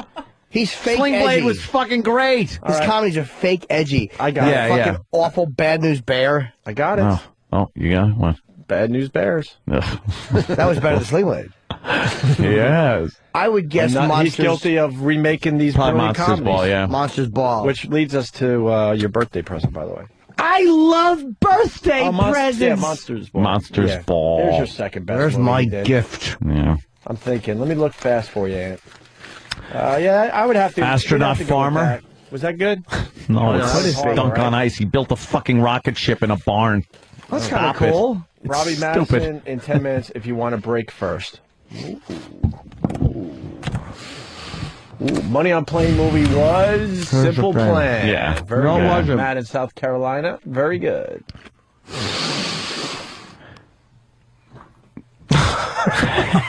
That was so effing annoying. I couldn't maintain It almost got real in here, man. I was so annoyed by that one. Did you notice it? Oh, boy, did I, Jay. I was just kidding. Monster Ball. No, anyway. Monster Ball was great. Everyone said. Yeah. All right, fine. Pink Panther. Before we go to break. Oh, Speaking of movies, right. This is Jimmy's birthday present today. Fantastic. Yeah, we're not fans of the remake of the Brilliant Comedies on this show. Not at all. No. They remade The In-Laws. They remade Pink Panther movies. They remade Bad News Bears. Honeymooners. And then they try to stick black people in on They sort white of did- people's roles. They tried to do the Caddyshack thing, I believe. Yeah. Who's your caddy? Was it called Who's Your Caddy? Yeah, and it was pretty much black Caddyshack. Mm-hmm. So Steve Martin is really guilty remaking a Peter Sellers movie. This is just unbelievable. He's a fucking dick for doing it. And he stinks at it. I could see if he was so funny, but he's bad at it. terrible. Yeah, there could probably be an actor that could have pulled it off. I don't know who or what, but you would have gone like, all right, it's not Peter Sellers, but it doesn't suck. And he's trying it, whatever. Because Peter Sellers, just his timing was amazing. He's just like really just a funny guy. Mm-hmm. And Steve Martin sucks. Here's the problem. It made a lot of money, And he's making another one. Making another so we can one. talk out our asses all day long. All right. I thought that was our jobs. Why are people buying into this shit? You know who else made a lot of money? Pablo Escobar. But I don't want to see him remaking a Sellers movie. Well, he probably couldn't do any worse. El Padrino could not have done any worse than that fucking fruit in his dumb white wig. Boy, am I tired of him. The hamburger. The hamburger. Hamburger. Shut up. I am the thief. I've stolen the role. The thief. What are you saying? The thief? No, I am the thief. The thief? Yes. I have dug up Peter Sellers. Oh, you mean thief? Yes. I have stolen what was once funny and removed the humor. Oh, a thief. Is that what you said? Yes. The thief. What, you think I don't know? Of course he that does. It ran out of steam before I went anywhere with it? I had no steam to run out of. It's perfect, though, because the clips we're about to play just as bad, if not worse, my friends. Steve Martin trains his sidekick. This ought to be funny. What's he trying to do? Use wig glue? Put on your here's how to glue on a wig properly, or how to do shitty movies and still walk around with your head up. I am going to be frank. Since you are only a detective second class, your senses may not be as sharp as my own. And as I do not want a partner who makes me duller, I have come up with a plan to keep you as sharp as possible. And what is that? Intermittently, and without warning, I will attack you whenever and wherever it is least expected. In this way, I will keep you vigilant and alert. Agreed? Yes. Good one. Thank you. How does this guy sleep at night? Are they, But can you imagine if Peter Sellers was still alive? Was that the first run through with his accent? Because he loses the accent, right? I heard that too. Loses it. He never had it. That was horrible. Yeah. Wow. How does he sleep at night, man? What the fuck? Hopefully he fucking watches his own movies and they put him to sleep the way they do when I watch them. Boo. Cheaper by the dozen. Who's the other one in it? Eugene Levy. I've had enough of him, too. Oh, another unfunny fucking... Holy shit. They put him in everything because he was in American Pie. Exactly. Enough with that one, too. I mean, it's not a bad movie, but fucking all right. Well, they're up to like 10 or 12 of those now. Now they just go straight to video. Yeah. You know what? I saw one straight to video last night? That Up the Creek. You watched that? No. Oh. No, but there's another one, God, Up the man. Creek 2. And I like when they can't get the original cast. That wasn't even, well, who was it? It's our buddies, so I Is it don't wanna Stifler? bash it. Yeah. It is Stifler? Stifler was in that, and what's his name? Oh. Yeah. Oh, and we called him out We on called it. him out and he on goes, it made $200 million. Okay, all right, well- he was not having it. Well, then- I'm like, come on, have some fun. You made Seth a bomb. Green. Well, then do the sequel, motherfucker. Dude, we had Seth Green, and we liked the guy a lot. I love Robot Chicken. I like a lot of the stuff he does. And we were kind of feeling it. And we're like, oh, that Up the Creek. And man, did he get defensive. Well, we asked him if there was anything that he did that he, was like, Right. And I don't know if he came up with anything, but I said, how about that Up the Creek? Yeah. And he was like, well, that made a lot of money. It was this. But see, they got to think that it wasn't good. But No. I guess that's how they justify, look, it made a lot of money. Now it's Up the Creek 2. It released straight to video. I love those straight to video ones. It's like, yes, being released on Blu-ray next week. And you're like, I didn't see this in the movie. I don't remember seeing a trailer for this one. That's a good point. But it's cool just to say being released on Blu-ray. Yes. Being released on all the game systems. Here's Steve Martin. He meets Beyonce. And then he farts. Wait, this is part one. Is it? Maybe she's in this one. Maybe he does it again. He met Beyonce and then farted in the music studio. Oh, E-Rock. E-Rock. We wanted the clips from the new movie. If E-Rock... Oh, boy. Bare bottom spanking? Not from me. Looks like I'm spanking with my put crushed glass on my shoe. E-Rock. E-Rock. Is this clips from the new movie? I didn't pull these. Who did?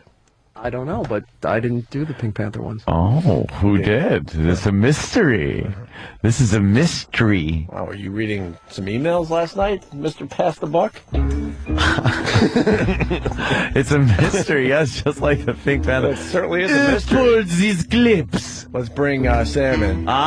Sam. I pulled these clips weeks ago when Steve told me to pull clips from the Pink Panther movie. Which movie? The Pink Panther movie. He said the Pink Panther. So it was just This the is part Pink one. Panther, part Yes. one. Yes. You were not told to pull from the new movie.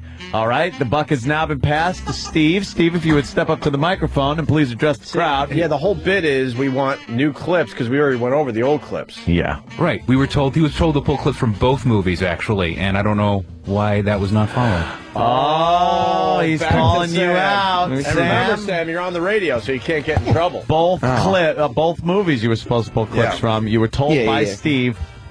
Both movies. What? Let me see the CD. Let me see the playlist or whatever. Because. Oh, no. Is there clips from 1 and 2 on here? Is it Opie's No, fault? that's what I thought. He asked me to pull clips from the Pink Panther movie, not movies. Oh, shit. And so I pulled it. I wouldn't have just pulled from part 1 if you had said part 1 and 2. I know what the bit was. I heard the instructions, and I got them. Oh, damn. All right, you got the instructions, but I didn't. So obviously. No, you got them because I told them to you. And Give you the instructions. Jimmy did. Sam. And so I just decided, Steve told me part 1 and 2, but I'll just do part 1 because the guys won't notice. You better fight back, Sam. You're up for a big raise. You don't want to look bad in front of the boss's eyes. When in my history with this show have I ever been given instructions, then specifically not followed them? Oh, snap. I always follow That's the a good one. instructions. Answer that! I have an answer. Answer that! Answer that! He's got a good record. The Pink Panther incident? Yeah, I was just about to say the Pink Panther incident. Thank you, Jim. Oh, no. The Blue Chip Kid coming in with the instant feedback. Go. Oh, you did not fall for that. Sam? No, I was asked to give clips from the Pink Panther movie. You asked me to kiss a guy, I kissed a guy. No, more than a guy. Hang on. You kissed many guys. Here's Which means you go beyond what we ask you. Travis has something? Yeah. Here's an email from November 11th. Yes. Oh, shit. From Steve, titled Wednesday. It's our daily email. Okay. Need to get clips from the first Pink Panther remake, parentheses, Sam. That's it. That's it. Steve, comment on that email? Comment? That email came from me. Oh, damn. Wow. You just got pwned. So what were you saying, Steve? I think I'm owed an apology. You might be, but I'm not going to give one to you. So the mystery has been solved through an email. It said the first movie. Yeah. Actually, you know what? I did write that, but as far as I can recall, I did tell him to get the 2 movies, and Sam at the time said why. I thought Jim just wanted a tool on the new one. So you want the hearsay that you just spoke put in the same evidence as the email that is on the record? And Exactly. I want my horseshit hearsay put in the same file as the horseshit email. Shit. Sam lawyered you. Damn. Yeah. Damn. You got lawyered by Sam. Sam wins. Damn. Sam wins. Sam wins. Sam wins. Yes, Sam wins. Sam. Steve loses. Yeah. Yeah, we'll break. Sure, we'll break. All right. We're trying to solve the Pink Panther mystery, though. Solved. Which I think we have solved. Yes, Jim. Yes, definitely solved. Cool. Well, how about we get part 2? No problem. Thank you. Want to send an email? Wow.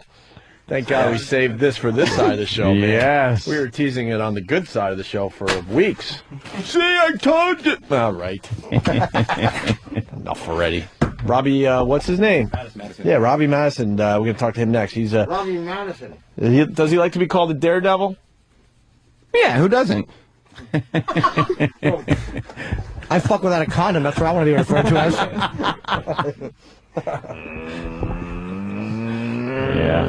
Yeah, we'll talk to him next. He just made Robbie Knievel look silly on New Year's Eve, and Does he talk smack about Robbie? I hope so. Will he talk some smack? I hope so, because We'll try Robbie to gets all the attention. This Robbie Madison's goad doing him some into that. crazy shit. What was his jump again? He went up a ramp, full speed, and then landed on top of the building there in Paris. 96 feet. 96 feet straight up and landed on both wheels on the top of the freaking building. That is a motorcycle stunt, my friends. Then he drove off it. And then drove off it and bounced back onto the ramp, ripping the webbing in between his thumb and index finger. Pretty much down, all the way down. Yep. To the bone, to the other bone there, yes. And what did fucking, and Robbie Knievel jumped like a plate of pancakes? He fucking blows. Just one pancake high, though. Not a whole plate. Oh, no, the plate, there was like 3 long. And they were on fire, and there was butter on them. It was crazy. He could skid out and hurt himself. Yeah, stinks. Yeah, he did a vroom vroom. Who cares about your vroom vroom? What's your shirt say? My White Zombie. Oh, okay. Yeah. I thought so. Of course, it's a White Zombie shirt. Statement on corporate America. No, I just saw white on top, and there were a few words I could have put on the bottom there. No, zombie. Shirt I might have liked. Yeah. All right, Robbie Madison next. RobbieMadison.com if you want to play along at home, I'm sure. Does he have a lot of his jumps up there? Beautiful. It's not been updated in a while, but... Why? What's wrong with this Robbie Madison guy? I don't know, but they're all on YouTube. Yeah, okay. If you search. Robbie Madison, there's 2 D's in Madison, and there's 2 B's in Robbie. And then the Robbies with an IE. What's his name? Robbie, how are you, buddy? Hold on a minute. What am I doing wrong? Robbie. Yeah. There you go. Quick fix. Welcome to the Opie and Anthony Show. Thanks for having me on here, guys. I got to explain. You impressed the hell out of me. New Year's Eve. And this is where it's a little frustrating. New Year's Eve, I see Robbie Knievel. I did not know that you were also doing a jump in Vegas, by the way. I said it was in Paris, but it was sure looked like Paris. Well, they make it look like the actual city out there in Vegas. Yeah. And I did not know that you were also doing a jump because you don't get the same coverage that this hack Robbie Knievel gets. It's pretty crazy, isn't it? And so I'm watching the Robbie Knievel because I loved Evil. I think everyone could pretty much say that because he was just ridiculous how he just didn't give a shit about his own safety. And I was really hoping that maybe Robbie for once was really doing something crazy, risky, scary, and it was a lame jump over some flames. I guess it was a volcano or something. It didn't even look like he got more than 20 feet off the ground. And motocross dudes are doing that on a just any given weekend. So then someone calls up our show and goes, dude, fuck Robbie Knievel. Did you see what Robbie Madison did? So we quickly went, thank God for the internet, we quickly, Googled or whatever, searched it out, and saw that insane jump of yours. Well, that's cool. I'm glad that my jump did the trick for you guys. I know Robbie's been trying for a while. Absolutely. So basically the jump, we're seeing it again. You go up a ramp, and then you propel yourself, like, how many feet up? I went up pretty much 100 feet. It was 96 feet to the roof. Jeez. Yeah, and lands on the roof perfectly on both wheels. Way better than Robbie Knievel. And then not only that, then he goes down. Yeah, back down the other side. Yeah, back right? down the other side of the building. I think you had to drop the bike, 40 feet onto the ramp? Well, it was 50 feet to the top of the ramp, but I missed the top of the ramp, landed at the bottom, so I went 90 feet to the ground as well. Yeah, you look like you overshot the mark a little bit, and that kind of caused you to really hit a lot harder, didn't it? Yeah, really hard. It actually split my hand right through the palm here. I got 10 stitches across my palm, holding it together. Hey, now, who was booked first in Vegas? Was it you or was it Robbie Knievel? No, I was booked first, and I mean, I don't really want to get into this because I know it's a sore point for Robbie Knievel, but when my whole jump came about, I actually spoke to a couple of Robbie's stunt people who I met at his father's funeral. And those guys went on tour for 6 months and obviously spoke about the confidential meeting I had with them and then hitched up a plan to try and ruin my whole jump night. So that's the only reason they were in Vegas is because they'd heard that I was doing my jump and they heard about the whole idea and wanted to try and crush it, you know? Right. Try and ruin the night. So I actually called Robbie a few months out and tried to have a discussion and talk about us trying to change, because they were doing the jump at a different casino at exactly the same time on another network. It was a huge controversial issue for us, and he pretty much told me to go and walk, and I was like, well, if you want to be like that, man, it's I'm going to start talking shit on you. So I did. Well, your jump was so much better, so much riskier. His jump was just stupid, and it was too self-congratulating. And I was like, what a waste of time that was. Yeah, then he ran up the ramp and had all his people, like, they're good actors, I guess, making believe, my God, you escaped death once again, Robbie. But people aren't stupid. We all have seen the motocross at this point. He's just doing a very easy motocross jump at this point. Exactly. They're doing a jump that a lot of I know a lot of 10-year-olds out there that would do that jump. 10-year-olds. Oh my God, that's great. We just saw another jump. We're watching your jumps as we talk to you. You jumped the entire football field there? Yeah, that's correct. Did you see this one? Wow. Go back to the football field jump. See, you're doing stuff that people look and go, okay, that's a daredevil. That's some crazy shit. Because people just jumping from ramp to ramp, that where you actually pretty much got to the top of that arch, up that ramp, and then you were pretty much stopped when you came to the top of the building, right? That's correct. I stopped up there, and then that's when I decided. All right, is my New Year's going to be a good one or a bad one? I was about to find out a few seconds after I stopped. You pretty much had to have no momentum left once you hit the top of that, or else you'd have flown over it or crashed down on top of it or something. Yeah, exactly right. How do you figure out how fast you have to go so the apogee of your little arch there is exactly the top of that? What is it, math? Yeah, it's hard. It's a hard one to work out, and it's like it's one of those things that you just take a look and okay, it's just going to be a gentle little jump forward, and anything more than that's too much. And it was definitely a bit of a daredevil move coming down the building for sure. We're distracted because we just saw the football field jump again. You did that last New Year's Eve. It was 322 feet and 7 inches across a football field. How fast were you going when you hit that ramp? That was 98 mile an hour. Watch this. People will be watching later if they're not watching shit at home as they listen to the radio. That's fucking insane, man.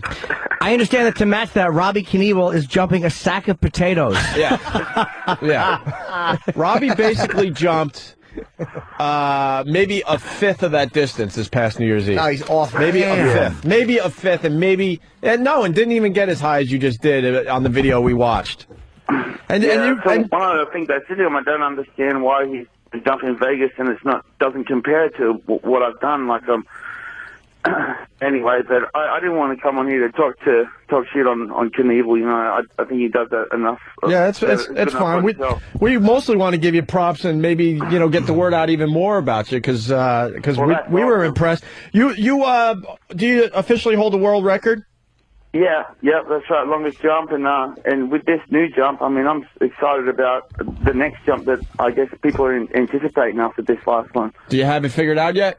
I don't. I definitely have some good ideas on what's next. I definitely tested push the limits going forward and tested push the limits going vertical, and my idea on what could be next excites me.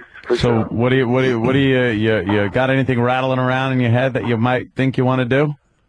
Well, to not explain it all out, with this jump, it was hard to test because of how dangerous it was jumping up and down, and to push it even further means testing becomes harder. So the next jump I envision will be a total mathematic problem, and I'll just have to trust the numbers and go for it. Trust the numbers. God. Yeah, it's like the weight and the speed and the angle of the ramp and all this stuff. Instead of just, goosing it and going, you got to figure this stuff out. That's amazing. We're just watching these jumps over and over again. The football field jump is ridiculous. That was in Vegas, too? Yeah. That was, yep. So this is like your gig, and I don't want to badmouth anybody else with the same first name you have, but basically somebody else hijacked the fact that you were kicking ass and showed up and did a fucking lame impression of what you did. The bottom line is this: he's got a last name that makes him really famous, but your stuff is just much better, man. I mean, it's just much riskier and more interesting to watch. And we want to know that you're a bit insane if you're going to be doing this daredevil stuff. And I'm reading up on you here. When you set the world record, you did it on March 29th. His first jump was 316 feet. His second was 342 feet, 7 inches. Wasn't satisfied, so he jumped a third time and went 351 feet, landing perfectly. Wow, that really is crazy. Hold on a minute. We got people that they're loving that you're on our show today. Jeff in Chicago. How are you, Jeff? Hey, guys. Hey. I watched that jump. A couple of things about it. After he jumped that thing the first time, broke the record. All the cameras came up on the ramp where he was at celebrating, and he had so much adrenaline going through him. He said, you know what? He said, everybody get off the ramp. I'm going to do it again. He went back and did it twice. Wow. On top of that, they showed an aerial view of him coming up that ramp. Dude, that ramp was so skinny and so long, I thought he was going to fall off the damn ramp before he got to the end of it anyway. Now, which jump are we talking about? The stadium. Oh, the stadium one? Yeah. That was the football field. Yeah. Very cool. Thank you. Let's go to Bill in Jersey. Bill. Hey, O&A, how you guys doing? Good, man. Hey, I want to ask Robbie, why he's a twitchy bastard? When they interviewed him after the jumps, he was twitching all over the place. I got Tourette syndrome, and so if I have anything that tries to calm the nerves, that actually puts me asleep, and I can't function properly. So I get around, and people start to realize after a while that I've got Tourette's, and they realize that's why I'm twitching. That's amazing. You don't push down on the throttle a little too much because you're twitching? No throttle Tourette's. Well, I don't know. It comes out in all forms. If we yell jump, will he start going crazy? Sorry? What's that, sir? I heard you. Let's go to Brian in Idaho. Brian. Hey, what's up? Hey. Hey, late 80s, mid 80s, when I was in college, helped Knievel set up a jump in our dome. Mm-hmm. I was doing work study. I was just measuring and painting. Anyway, Knievel is nowhere in sight all day long while we're setting up. Right. He's out, talking to dickweed radio guys or something. And we get set up, and the guy that's been running the setup gets on a bike, wearing a wife beater, no helmet, does the jump. Comes back, does it again. Yep. Gets off. We move the ramp 18 inches. Says, okay, boys, we're good. He jumps back on the bike, still, wife beater, no helmet. Does the jump 3 more times. Last time he does it, he does a knack-knack. No way. It's the landing. And then, like you guys have been saying yesterday, Knievel shows up the night of the jump. They talk about the danger. And we're just sitting there looking at each other like, you think? Other people did You already it saw somebody do it in Yeah. a wife beater 3 or 4 times. Yeah. I mean, Unbelievable. it was just a big build-up, and, what a letdown. I got to say, though, one thing I'll say for Robbie Keane, what I like, is I understand he's doing a football field, too. He's actually going to have a dog sled pull him across the football field while a fan blows wind on him. Jesus. Beautiful. Yeah, and this happened in a town where, Knievel was big. He had relatives there. Right. And, it was just I'd imagine it's tough to live under the shadow of your father, but, we have the ability to see what his father did, so, you got to step it up a little bit to get our attention. Yeah. So, thank you, sir. Let's go to John in Montana. John. Hey, what's going on, boys? Hey. Hey, they have a thing every year, Evil Knievel Days. It's, just 3 days of straight drinking, basically. And Robbie Knievel did a jump, and a little kid, like 9-year-old, did about twice the jump Robbie did. I mean, there was no comparison. He's done a couple jumps, Evil Knievel Days, all of them were the lame. Hey, Robbie, Evil Knievel has broken, like, when Evil jumped, he broke every bone in his body, I think, at least once. What have you broken? Evil has? I think... Evil did. Yeah, Robbie didn't do that. No, Robbie broke nothing. Broken, I've broken my neck. I've smashed all my teeth out. Broken my collarbones twice. Both wrists. Both legs. Wait, you dislocated both my knees, both my shoulders. hold on, one at a time here. You broke your neck. Let's start there. Like that was on a jump, obviously, right? Yeah, I was jumping my car. I tried to jump my car over one of my motorcycle jumps and did a front flip, no seatbelt on, and down the roof. Wow. Jesus Christ, that's crazy. Jumping a car over a... Of course it's going to endo. Yeah. Yeah, he found that out. For a split second, I thought I'd make it. That split second, and then what goes through your head when you're like, I think I'm flipping. Your ankles. That's one of those times where you really appreciate life. You're like, man, it can end so quick, and you walk away, and then you really kind of have a fresh direction on what you're going to do the next time. Wow. Well, you broke your neck, man. How long were you out of commission for? You're lucky you can still walk and stuff. I didn't go to the hospital. I knew I had a sore neck, and I just kind of walked around for a few months with a sore neck. And walk it off. It was like I got really lucky. I mean, I was stupid there, but I'd just done the backflip for the first time after breaking my wrist 12 months earlier. So I was really excited, and that's why I jumped the car. And when I broke my neck, a few months later, I had a sore neck for a while, and I got back and I was riding. I did a show, and then I knocked some teeth out, and I went in for an X-ray to check out the teeth, and then they realised a broken neck, and then we'd realised that I'd actually broken it 6 months earlier in the car. So they did a CAT scan. They said the bone's actually solid and it's all in place, and you're good to go. So I walked out of the hospital. Jeez. You know, the other night I slipped on the ice and I hit my elbow, so I know exactly what you're talking about. Yep. That hurt. Life flashes before your eyes. Wait, you knocked your teeth out. How many did you knock? Like, what did you hit the handlebars? Yeah, I just flown in from Europe. I'd done a show there, and I got back to Australia, and I was doing a show in the Northern Territory, and it was really hot out there, no shirt on, and I just, jet lagged from the flight, and I did a jump and looked down at a friend who was doing the DJ, was getting the music all sorted out, and I put my hand over my ear and pretend I was mixing on the deck, and it came back, normal thing, trying to be smart and catch it on guard, and I came back, grabbed the front brake, and went straight over the handlebars, and took all the skin off my chest and knocked my teeth out, and it was a good accident. Sounds it, man. How do you is that embarrassing? I mean, I know you're in pain. That is embarrassing. That's the worst. Because you're in pain, but you also feel like an ass. Like, wow, they all just saw me really fall on my face. Exactly right. You're going out of your road to try and be a smart aleck, and then it pulls you down. So that's something that's happened to me a lot in life. Trying to show off and just get caught out, and then you feel like an ass. Dude, nothing wrecks a good show-off moment like losing teeth and chest skin and going to the hospital. Yeah. Tim from Columbus writes, dude goes to the dentist and finds out his neck is broken. That's a real man. It really is. That's a real man right there. Yeah. Hey, what's your proudest jump there, Robbie? Robbie Madison, by the way. I'm proud of the last one I did. I think that was the highest I've been, as far as where I pushed myself, the dedication, because like I was saying before this jump, it was really hard to practice, and I actually committed to doing the jump and had full commitment from all levels of Red Bull and ESPN to go ahead with the night show without ever doing the jump. So, to be committed to something that you hadn't been able to practice, it takes a lot of guts, and then once I realised that this show was going ahead and a lot of people's jobs were kind of waging on it, it really kind of makes you realise you have to perform, There's a lot of times there when I was thinking, all right, it'd probably be good if I didn't have to do this right now. Just some mornings you aren't feeling it, and then obviously the whole time I was thinking that big question in my mind was, what if something goes wrong? What if you die on this one, and it was tough for sure. So yeah, that's a long way down. All that, and then to get so lucky on the night and not splat at the bottom of the ramp like Christiana said I would. Was man. Really good, So. Hey, with you jumping like 351 feet, you got to jump some kind of canyon. Visually, that would be ridiculous.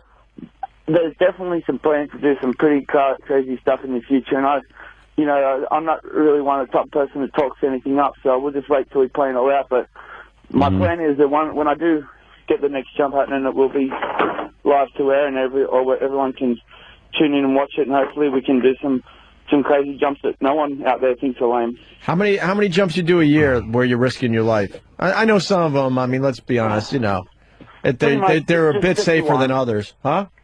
Just the one, on New Year's Eve with the ESPN and Red Bull. It's a good reason for me to go and risk it a little bit more. I enjoy having something that's similar to what Evel Knievel did. I can remember when I was just a baby and I would watch the videos of what people watched, all crowd around waiting for him to do a jump. It'd be awesome to have that attention based around one of my jumps. Do you think, would you do something like that's just kind of glitzy? Because I understand that on 4th of July, to kind of celebrate, Robbie Knievel is going to jump a flaming lima bean. Now, would you do anything to compete with that? I love it, though. Well, when you put the two jumps side by side, though, Robbie Knievel deserves all of this. He's awful. What are you thinking? He's awful. As soon as you knew that Madison was doing his jump, you should have just figured out something else or back out. You must have thought you were going to smash right through the bottom of that ramp. Yeah. That's a steep goddamn ramp. Luckily, I wasn't thinking too much into everything. There's a lot of things there that could have gone wrong, and I could see that on top. In the practice, one time I went flying off the side of the landing ramp and into the parking lot, but on the night, I would have gone straight into the fountain. So yeah, there was a lot of things there on the night that were different to the practice, and I was glad I didn't do it the one time this year. That was good. I actually was in the contract to get fined if I did it again. So. Hey, the listeners are coming up with your next jump. Spike from New Hampshire writes, how about a jump over Robbie Knievel's ego? You think you can make that one? That's the impossible jump right there. Let's go to Brian in Rochester. Brian. Yo. Hey, Brian. You're on the air, buddy. We're talking to Robbie Madison. Yeah, about the chick that he was with on that jump. She is smoking hot. Is that your chick, Robbie? Yeah. Oh, there you go. Yeah, we see her cheering you on the sideline there. Yeah, she's a good thing for sure. When you jumped up to the top of that thing, because I'm afraid of heights, and I watched you on the roof, and I'm like, you were riding kind of dangerously close to the edge. And I'm like, why doesn't he just get to the middle? And then you fucking drove off, and I'm like, the man drove off the roof. The man drove off the roof. Dude, that was horrifying. Yeah. Hilarious, man. A couple more minutes with Robbie Madison. We got Lady Trucker checking in. Lady Trucker. Good morning, gentlemen. Hey. Robbie. Is it a hot nurse or a hot? Is it a hot nurse or a hot physical therapist that you're breaking your bones for? It's got to be the physical therapist for sure. They got to get some love, huh? What's worse, by the way, Robbie? What's worse than when someone, no offense, Lady Trucker, when someone asks you a joke question so they can get a joke out, but there's really no answer for it? So what do you prefer more, balls or pumpkin pie? Your turn. Okay. Thanks. Balls. I hear you, man. I don't know why I asked that one. Question, that one. I know. Ryan from North Carolina, have you discussed the "you're the fucking man, holy shit" that went over the air on ESPN after his jump? Now that's cool. Yeah. You got to say holy shit after that, though. Yeah, who's not going to say that? That's the way people speak when they see something like that. Yeah. Hey, are there any of your bad jumps, or not bad jumps, but any of the wipeouts on YouTube or any of that stuff? On Transworld Motocross, it shows one close call of one of my practice jumps. It was similar to the landing that I had on the night, but all my wipeouts over the history of my riding career, man, it'd take up the whole internet to show that. People like watching them though, because it's like it doesn't make you look worse. It's just like when you see that the real danger that these guys fucking go through, it's like it makes you appreciate the jumps even more. I want to tag what Jimmy said. As a viewer, you're secretly hoping some of these jumps go horribly wrong. But with that said, the stuff you're doing, you're not really hoping that you're going to crash because it's so sick what you're doing. Yeah. If that makes sense, right? Totally. Yeah. Because some of the greatest moments that Evel had was just the ridiculous crashes he had. Let's be honest with each other. Now, aerodynamics. I'm sorry, go ahead. Go. No, I mean, aerodynamics a lot. No. We were discussing yesterday the fact that Evel had not only a heavy bike, but that he wore a cape, which, let's be honest, when aerodynamics, doesn't that hinder a jump when you have something with wind resistance flapping behind you? I said, I guess we need someone like, you don't know that until someone goes out and does it the wrong way first. So that was Evel for us. And Evel had just slight modifications on his bike. I mean, it was pretty much a Harley, and he threw a couple little things on there. So Evel's like the whole not what to do if you're a daredevil example. Yeah. Like, watch his films and go, see, this is what you don't do. Yeah, wear thin spandex clothing and hook up 2 cinder blocks with a board and try to jump a fountain somewhere. He's a fucking lunatic. Robbie, how about this idea? I just did a little thinking here. You get Evel Knievel's exact bike. I mean exact. Maybe get some of his old records, I don't know. And then you do one of his jumps that he failed at. It's already on the plan. It's Really? definitely on the radar. Yeah, it's a thought I. Where you could prove, like, there's no mumbo jumbo here. This is the exact bike. Obviously, a different bike because he fucking ruined every bike he ever got on. But yeah, you get the exact bike and you do one of his failed jumps. That would be some good TV, my friend. We need you guys there to call it. You know how annoyed Robbie would be, Knievel? If you did that and he couldn't, he would be really irritated. You should just practice by jumping over Robbie Knievel's house. Just set up ramps one day and just go back and forth over and over again, drive him nuts. I'll be able to jump more than one trailer, though. Damn, nice. How great would it be to jump his house and shit while you jumped it onto the roof? He's got to go clean that off his shingles. I'm sure he wouldn't do it himself, though. It's too risky to be on the roof. It's a little too high up. He's awful. Yeah. Well, look, man, we'd love to have you on again. Like, let us know what you're doing, and it'd be. I think this is. I want to follow this guy's career now, man. Yeah, we decided we're in your camp, man. We're Team Robbie Madison. Legends. Well, I've got to get to the drawing books and come up with a new jump so we can all get excited again. Well, definitely, maybe you come in when you're in New York, come in studio and, it'll be good to hang. Yeah, where are you calling from? That'd be awesome. Where are you calling from now? Awesome. What? We're just watching a wipeout. Is this one of his wipeouts? Yeah. Oh, that's a practice run. You jumped it, and as you hit the ramp, you skid it out when you hit the actual ground. I'm sure it doesn't narrow it down for you. That's right. Where was that? That was at Red Bull's training facility. Yeah. Los Angeles. You did a little handlebar stand in the middle and then came down and sparks came off your bike. Damn, dude. Yeah, handlebar stand in midair. I'll put the kickstand up and I'll kick my feet out while the bike is still. Or I'll if I have milk in the basket, I'll kind of fucking wave at somebody with a... That was Robbie Knievel's next jump. Oh, yeah. Yeah, I understand. Robbie Knievel is now going to deliver Chinese food in New York on a fucking... Which is pretty dangerous. And go the wrong way up 7th Avenue. It's his next trick. Do you get it? We don't like Robbie Knievel. RobbieMadison.com. It's RobbieMaddison.com. Yeah, 2 B's and 2 D's. Yeah, there you go. And an IE there for in the Robbie part. So RobbieMaddison.com. Robbie, it was a pleasure, man. Thanks for having me on, guys. All right, man. Let's keep in touch. We'll have you back in a couple months. See what you're up to. Awesome. Sounds good. All right, good luck, man. Thanks, Abby. Bye. All right. Bye. There he goes, Robbie Madison. It was cool, man. Quick break, and we got the actual new Pink Panther audio. So funny, man. Jimmy just railing Robbie Knievel. He didn't care. He's like, oh, I don't want to get into it with that. But then he's like fucking bashing him too. Yeah. This guy had a New Year's Eve gig, and Robbie Knievel and those guys, it seems like, try to steal his thunder with a bigger name. But what he did, that jump he did is amazing. I'm pissed I didn't know that was going on ESPN. I was flipping around. I see the Fox, so I stopped. I'm like, Robbie Knievel. Robbie Knievel. Oh, what's he doing? Something amazing. What are you doing now? Yeah. If you stopped at ESPN, though, you probably would have thought it was Robbie Knievel and gone like, wow, Robbie Knievel did a great trick. Mm-hmm. Not anymore, though. Robbie Madison. No. Now I'm up on my Daredevils. People want to bring up other names. I don't even want to hear about them right now. It's all about Robbie Madison. Yeah.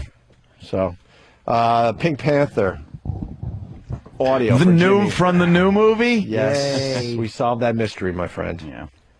Inspector Clouseau is back, and he can't put a parking ticket on a car, Jimmy.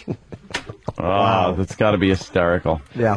That really does have to be funny. Can he actually put a check in the bank, or will his fucking little bit of self-respect not allow him to do it? He should just tear up that check and go, I can't have this stolen. He should just... Yeah, he should just dig up Peter Sellers and fuck him in the ass while he's at it. Why? That would be more respectful to than what he of the day is delusional. Wow. I understand. Just for a little more insight talking going on right now, but that's okay. What, Jimmy? I'm looking forward To the Pink Panther thing? You have no idea. Well, it is your birthday. It's my birth. I'm 57 years young.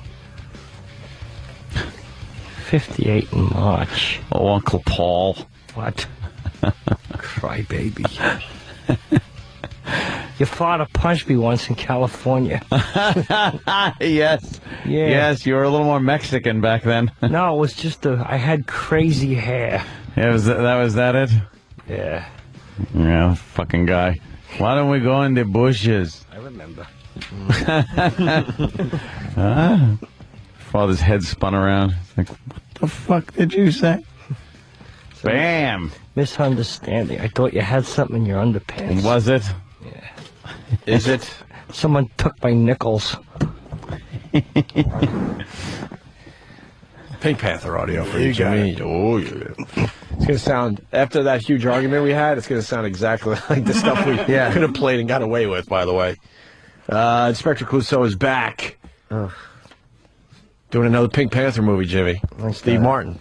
He's back! That's right. And better than ever, he's back! He's back! As shitty as ever, he's back! Were you ever a fan of Steve Martin? I'm trying to think. I love The Jerk. I think his Jerk was stand-up to good. me does not hold up, but he was an innovative stand-up. He was a funny, on SNL, he was hilarious. I still think he was one of the funniest Oscar hosts ever. Like, Steve Martin, is a funny dude, man. You can't say he stinks. It's just, I hate the fact that he's redoing comedies. It's like he got addicted to the paycheck. It's like, you don't need to do that, man. You're Steve Martin. You can pick and choose whatever the fuck you want. I think it's been said on this show by somebody, I'm not sure, it might have been Anthony, that the only time you make like a movie over is because you can enhance the look of it. I said that. No, you didn't.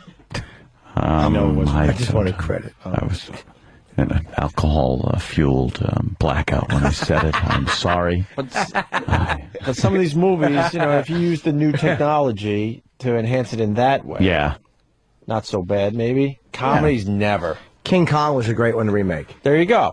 That's a very good example. Even from 77, technology is so much better now. It was just so well done. And you have to rely on that technology. You know what I mean? Yeah. Comedies, You take, they're either funny or not, and, come on, You- leave them alone, especially if they were really successful. You look at the old fucking gladiator movies from like the 50s and stuff, and they're horrible. And you look at Gladiator, and it looks amazing. Yeah. That's something else. It's more of a genre than a single movie. But that's something that, you enhance it with CGI and everything else. They can remake Jaws. I would like to see a remake of Jaws, even though you're not going to do better than the actors. That's a rough one. But I'd be curious with the shark only, I'm saying. The shark holds up. I know a lot of people don't think so. But in the first one, you barely see it enough, which is good. That's the reason they did it. You know that why, way. Anthony? I know why. Do you know why? Because it was constantly busted. It was malfunctioning. Yes, it was always busted. Which pretty much made the movie in the end, but they didn't know that at the time. They were bummed out they couldn't get the shark to work. Good, they didn't have a lot of shark footage. It kept it very mysterious. Mm-hmm. Yeah. But they didn't know that. Chrissy with a big hairy fucking bush in the water. Yeah. Underneath, she's like moving her legs, and you just see a big hairy fucking lure for that shark. Thought it was a sea bass. He's flossing for a month, picking hairs out of his shark teeth with his fins. He had to use Quint's leg to pick his teeth clean. Oh, lucky us. The Oprah story has legs. Now we're personal trainers going on Big Larry fat King ones. tonight. Cool. Help me get this weight off. I'm needy. What's our personal trainer going to say? Boy, did I fuck up. Yeah. That's great for him to fucking go out there and try to plug himself. Yeah, you want to admit that you're Oprah's personal trainer? Look what I did. Would you bowl ho-hos into her mouth? Here we go. Pink Panther, the second movie. Because, the first one was so terrific. The world's greatest detective isn't what he used to be. You can fucking say that again. That's the most honest line I've ever heard in a movie trailer. The world's... He's an asshole. Yes. Instead of greatest detective, it could be the world's biggest dick. Can detect... Yeah. But isn't the concept of the movie that he was never sharp? Yeah. Yeah. Right? Yeah. So he's now not like he used to be, but the whole premise is that he's a dope? The So world he's more of a dope? Yeah. Used to be. Clearly a violation.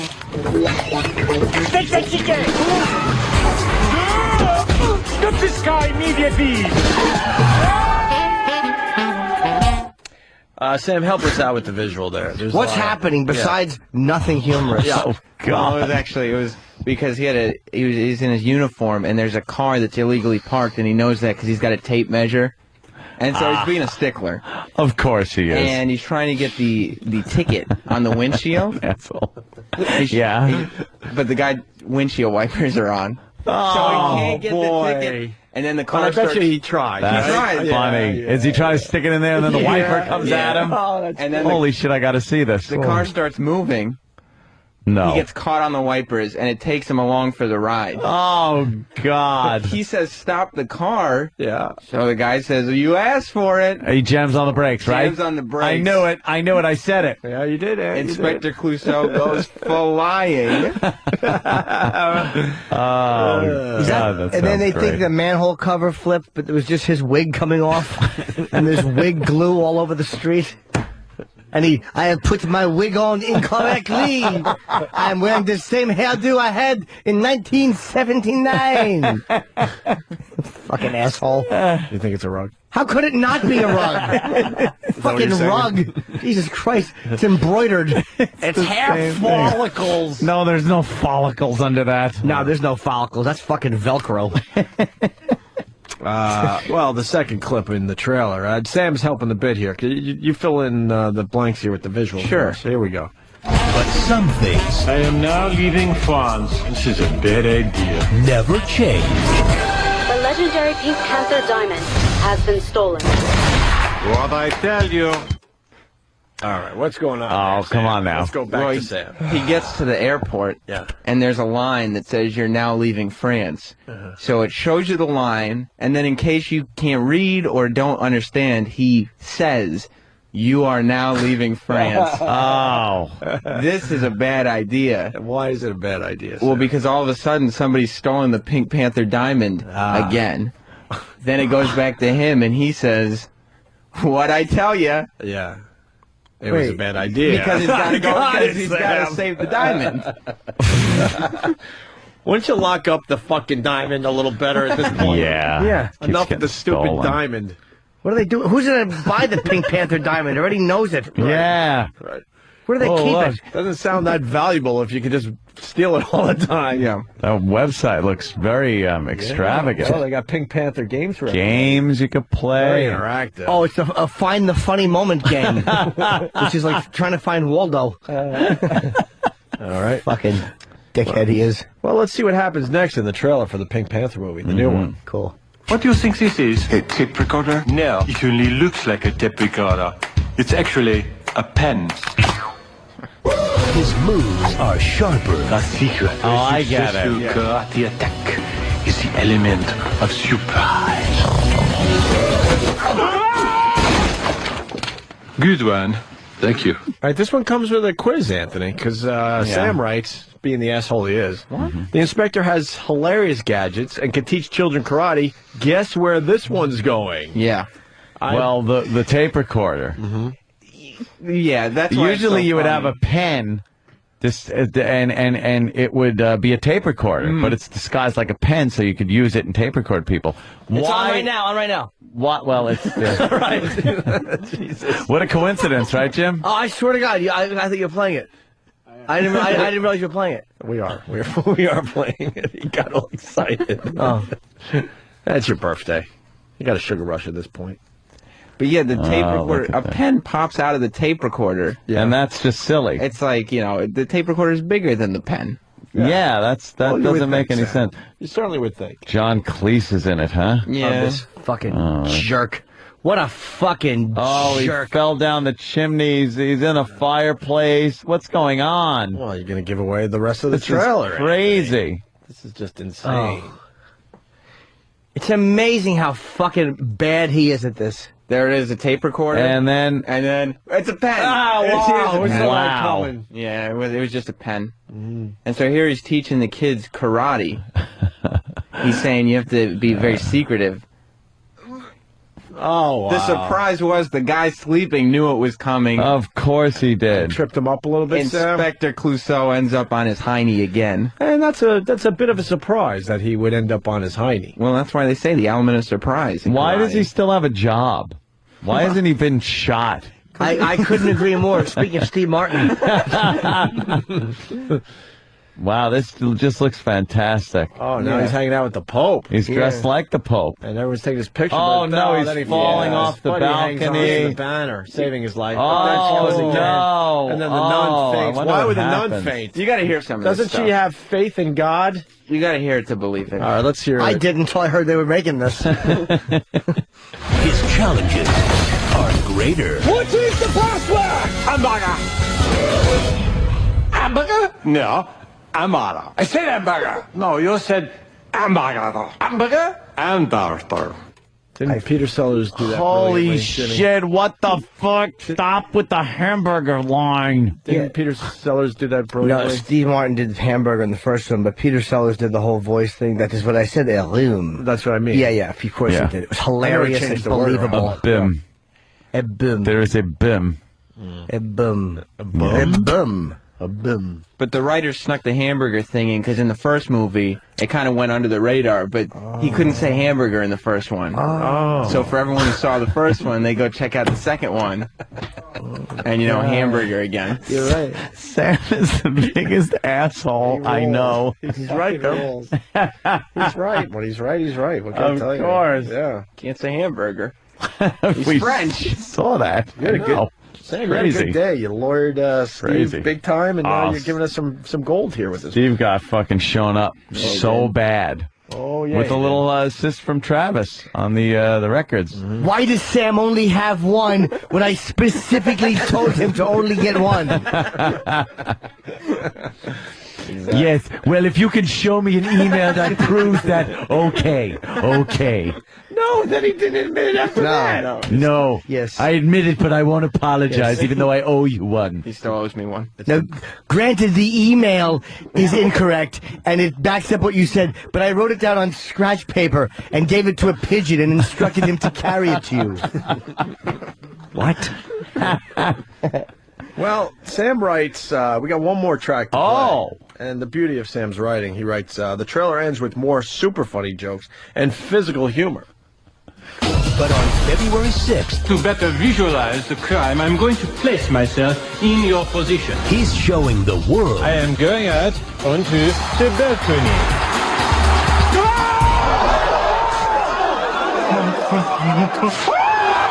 he's still the best man for the job. How's the case coming? Let me bring you up to speed. Aha! We know nothing. You are now up to speed. The Pink Panther 2.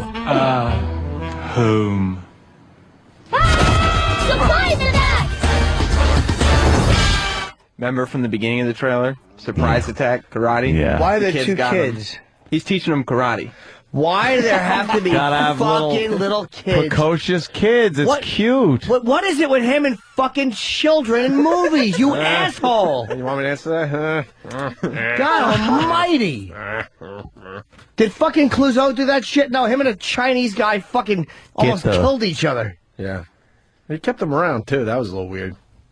Yeah, I'm not saying that he didn't like to fuck that smooth ass. I'm not saying Peter Sellers, when he wasn't done with Britt Eklund, wouldn't sneak in and fuck Cato's rump. Hence why he was pissed off all the time.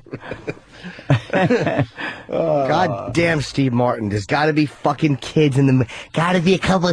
Yeah, the kids are doing karate. Isn't that cute? Yeah. I could take you inside that, Jimmy. Now with Hollywood, instead of just hiring funny people, it's a whole marketing thing. You want to market to the black community. You want to market to, the mothers out there and the dudes. So you have to get the kid in the movie, the black co-star. Well, That's how they're casting these movies now. There's an exclusive black movie out, I think, opening this weekend. Did you see the trailer for that? I look at those and just go, white people don't see this. What's They will not go and see it. What movie? Because I don't know. I'd see the Biggie Smalls, and that seems like no, it's that catering wasn't it. towards more the black it's community. one of these, a lot of these black movies are these tender, sensitive movies about life and all those Tyler relationship. Perry Yeah, Tyler Perry type presents. fucking pieces of shit. What's it called? It's called Tyler Perry's Piece of Shit. No, it's not a Tyler Perry movie. No. That's not the name of a movie anyway. No, Literal Jim. Revolution Road or something like that? I have no idea, because I just called it That N Movie. Well, of course you do. That's Of course you do. Well, what? I'm just saying. Of course you do. Some guy just laughing his ass off. We got the audience of one today. But man, he's very vocal. Some days those bleachers are packed, and other days you get one dude. Yeah, who's lonely. Not, is it not easily broken? I think that, I don't know. What's it about? You saw the trailer? I couldn't even tell. It just it shows some guys like being men. They're playing some basketball, and then they're talking to each other about like some relationship stuff or some sensitive life issues. And then there's some black chicks, and they're talking to each other, and they break out in spontaneous dance in the living room while they're drinking some wine. It's one of those. But I'm watching it going, I go like, not easily is that broken. it? Yeah. And I'm watching this going, I would never see this. Not easy. And what self-respecting black guy would see this? This is a black chick movie. Let's get the synopsis. It's a chick flick for black guys. Let's see if we would actually go to this movie. Go ahead. Read it out there, Travis. Travi? All right, well. Oh, you don't know how to Trouble reading? No. Doesn't matter. What's it? Not written in Canadian? So you're fucking trained to read now? You used to be an American, you know. Still American. Yeah, what shirt do you wear? Thanks. Shut up. What's the C for? Canadians. Canadians, Jimmy. That's the Canadians. There's an H in there. CH. He also has a fucking scarf. Travis, you took off your American shirt. Show some pride. Yeah. But you tie a condom around your neck. Ken the trucker, hold on before we get some reading done by Travis. Yes, Ken. Hello? Hi, Kenny. Hey. Hey, Ken. Hey, why are you still on the air? It's past 11 o'clock. Damn it. Why? Yeah, I want to hear best of. True. See, here's the deal, because we got a bit of a jam, a bit of trouble, because I walked off a show recently, and I don't think they were aware that we go past 11 a lot. I've heard you. I know. We go past 11 a lot. And we're contracted until 11. So we just want to make sure this part of it is clearly represented. Right. To the big wigs. That's right. We do this out of the Giant kindness wigs. of our hearts. We're being charitable, not delusional. That's right. Oh. That's all. Oh. That's what I say. We got anything on there? Yeah. All right, here we go. The synopsis for Not Easily Broken. After years of disagreeing on what true happiness, success, and love really are, Dave and Clarice Johnson have finally reached a breaking point in their marriage. When Clarice is hurt in a car accident, the obvious truth that more than just her injuries need immediate attention is exposed. Their odds of making it worsen as Clarice begins to see a physical therapist and Dave develops a friendship with Julie and her teenage son, Bryson. The acceptance and comfort he finds in them stirs his longing for a family and a passionate partner. As temptation tugs at Dave and Clarice pulls farther away, they must confront whether their vows are or are not easily broken. I lost him. I'm not even joking. I don't know what it's about. Fucking piece of shit. I sounds like a piece of shit. You turned into white noise, and I'm not even joking. Maybe the black noise. 5 seconds into that. I didn't understand it as I was reading it. It's fine. It's a chick flick it sounds for like black people. It's not a movie like white people just wouldn't go see it. And I'm not talking about every white people. Let's just the majority wouldn't see this. And black guys don't want to see this because their chicks are going to drag them to this. You're going with me. I'm seeing this movie. It's a chick flick. It's a chick flick. Across the board. No. White chicks won't see this. They can't relate. All right. Except fat ones with bleach blonde hair and big fat asses. They'll probably go and see it. I'll throw a few abortions into the movie, and the white chicks will relate. Yeah. Throw a few fucking heartbroken fathers in the movie. You're going out with what? We should do the difference between white chicks and black chicks. White chicks, way more abortions. Black chicks crazy. Yeah. Oh, and then I saw last night they turned He's Just Not That Into You into a movie. That book. Oh, really? Yeah, I saw the preview last night. That must be How do great. I know that book? It was very famous. Yeah, it was big for a long Yeah, No. But did we have the author on or something, or we made fun of that? Did we rip his book up? Did we pee on it? Sounds Man's artwork. Literary geniuses that we are. One of my proudest moments. Let me see. Why do both lines of... All right, they did change it, but somebody lazy in the booth. Why do both lines of pad data say Sirius XM radio? I know it's Sirius XM. I pay for 7 accounts every month, you assholes. Travis from Kansas City. As I read that, it says chick movie, though, now. So yeah. But now we're not talking about chick movies. Horrible. What are we talking about now there? What about now? What are we talking about now? Now we're talking about we'll see you the fuck tomorrow. Yeah, we gave you 10 free minutes. That's what I'm today. saying. 10 free minutes. That's what I'm saying. I'm keeping track. Because then I'll have an answer to the question next time. Oh, my truck is fucking roll. I don't even want it stopped. I want it rolling. You want it vroom, vroom? I want Poe to do a tuck and roll out of my truck as I jump in it and speed off toward the bridge. Hey, if we were going to do more free radio, it would be What Did We Learn? Mm-hmm. And that would have been sponsored by AshleyMadison.com, Anthony. Right. We've got $5 grand up for grabs. Oh, $5 grand up for grabs? We've got $5 grand. Okay, well, punctuation would help. You almost... Because I read this as we've got $5 grand up for grabs. Grand up. Yeah. How would you read that without punctuation? We've got $5 grand up for grabs.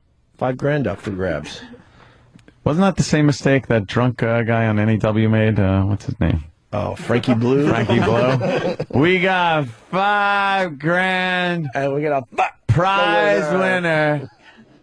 It was like $5 grand prize winner. He was trying to make it sound like there was 5 winners, but there was like $5 grand prize. Yeah. Oh, he was drunk. You think? Yeah. All right. So, no, I guess there's something happening. Secretary of the Senate turns away Roland Barris. Yeah. That was that. Good. That creep from Illinois. He appointed this guy. He went down to Washington to start his job, and they're like, go home. Go home. You were appointed by a crook. Get out of here. He said he's going to go see his attorney now. Yep. Just fucking leave. You didn't get the gig. It happens. And the other guy's got to step down. Enough of you. Yeah, get him the fuck out of there, too. And then the other guy, too. Wow, tell me about it. And then that one. Well, yeah. Then the delusional one. So we're doing something with Ashley Madison?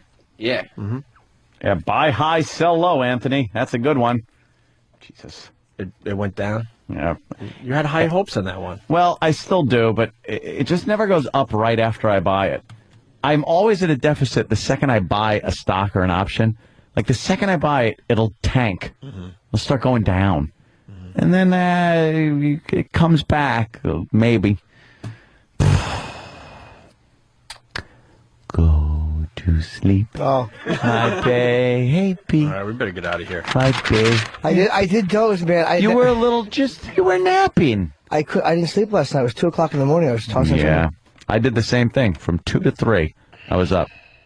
Couldn't fucking go to sleep. I'm just I'm rocking and rolling, and my mind's going a mile a minute about this goddamn job. Why, Aunt? Everything seems hunky-dory. It certainly does. What are you going to do? I was dreaming that I got involved with a physical therapist. Really? Of course you are. We got a contest with AshleyMadison.com, I think. We've got $5 grand that we're giving away for the best Ashley Madison commercial parody. Oh. Did we agree to this? Yeah. Oh. Can I enter? Sounds easy. No kidding. And we could use the money at this point. I've wanted to do some parodies during the real reads. Yeah. I think we have. Sure. Best Ashley Madison commercial parody. So get your entries in now and send them to commercial@Sirius-radio.com. Oh, okay. So it's not exclusive to our show. I thought it was. No, it is. It's just that's the email. Is it? Yeah. Oh. I thought it was going to get get some 80s channel people writing in. So send your entries if you want this $5,000 from AshleyMadison.com. Send it to commercial@Sirius-radio.com. Sirius-radio.com. Okay. We'll see y'all tomorrow. Bye.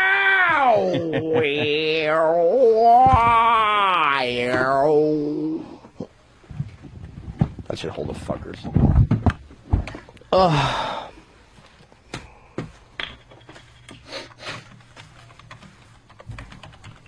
It's still on. I know. I can hear my keyboard clicking.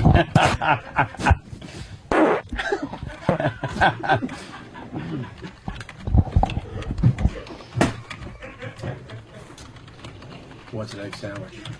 I got my banana. Yeah, I certainly do. I want to go home and suck some dick.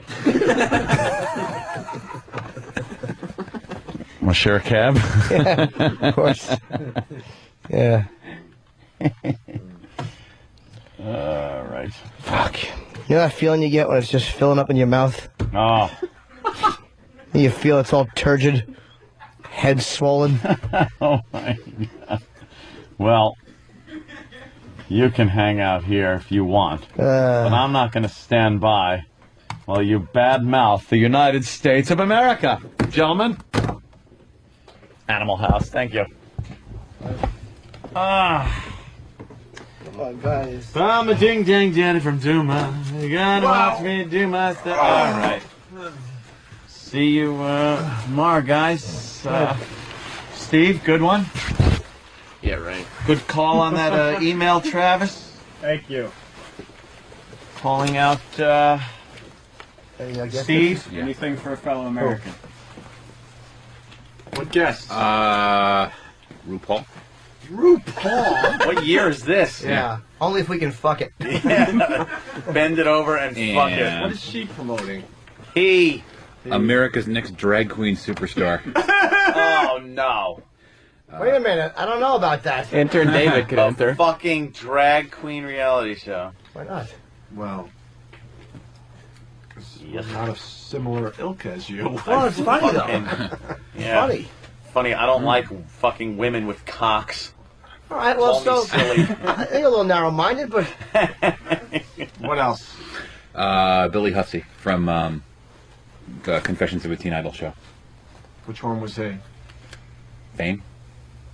Fame. What? That show sucked. I want Gene Anthony Ray reading Washington Machine. He's the only one on the show I don't care about. Yeah. I want Coco swear to God. to sit there with her tits out I now. want those candy corn tits. See what those look like now. Oh, I want Bruno's father doing the cab dance. My son. Who else? We got everybody else. that's it. Wow, the guest bookings are just terrific. Yeah, they have been Since somebody left. taking off. Just like what I said would happen. Oh, well, who gives a shit? Whatever. That's it. Hey, at least we're Oh, yeah. All right. I'm done. Go fuck yourselves. Goodbye. Sir? Yeah, we could book him. Got room on Friday. What? Got room on Friday because got Thursday is now Ann Coulter and Joe Rogan. All right, I'm Five, gonna slam the. 3, 2. I'm gonna slam the door on the listeners' faces. Yeah, man, you're up.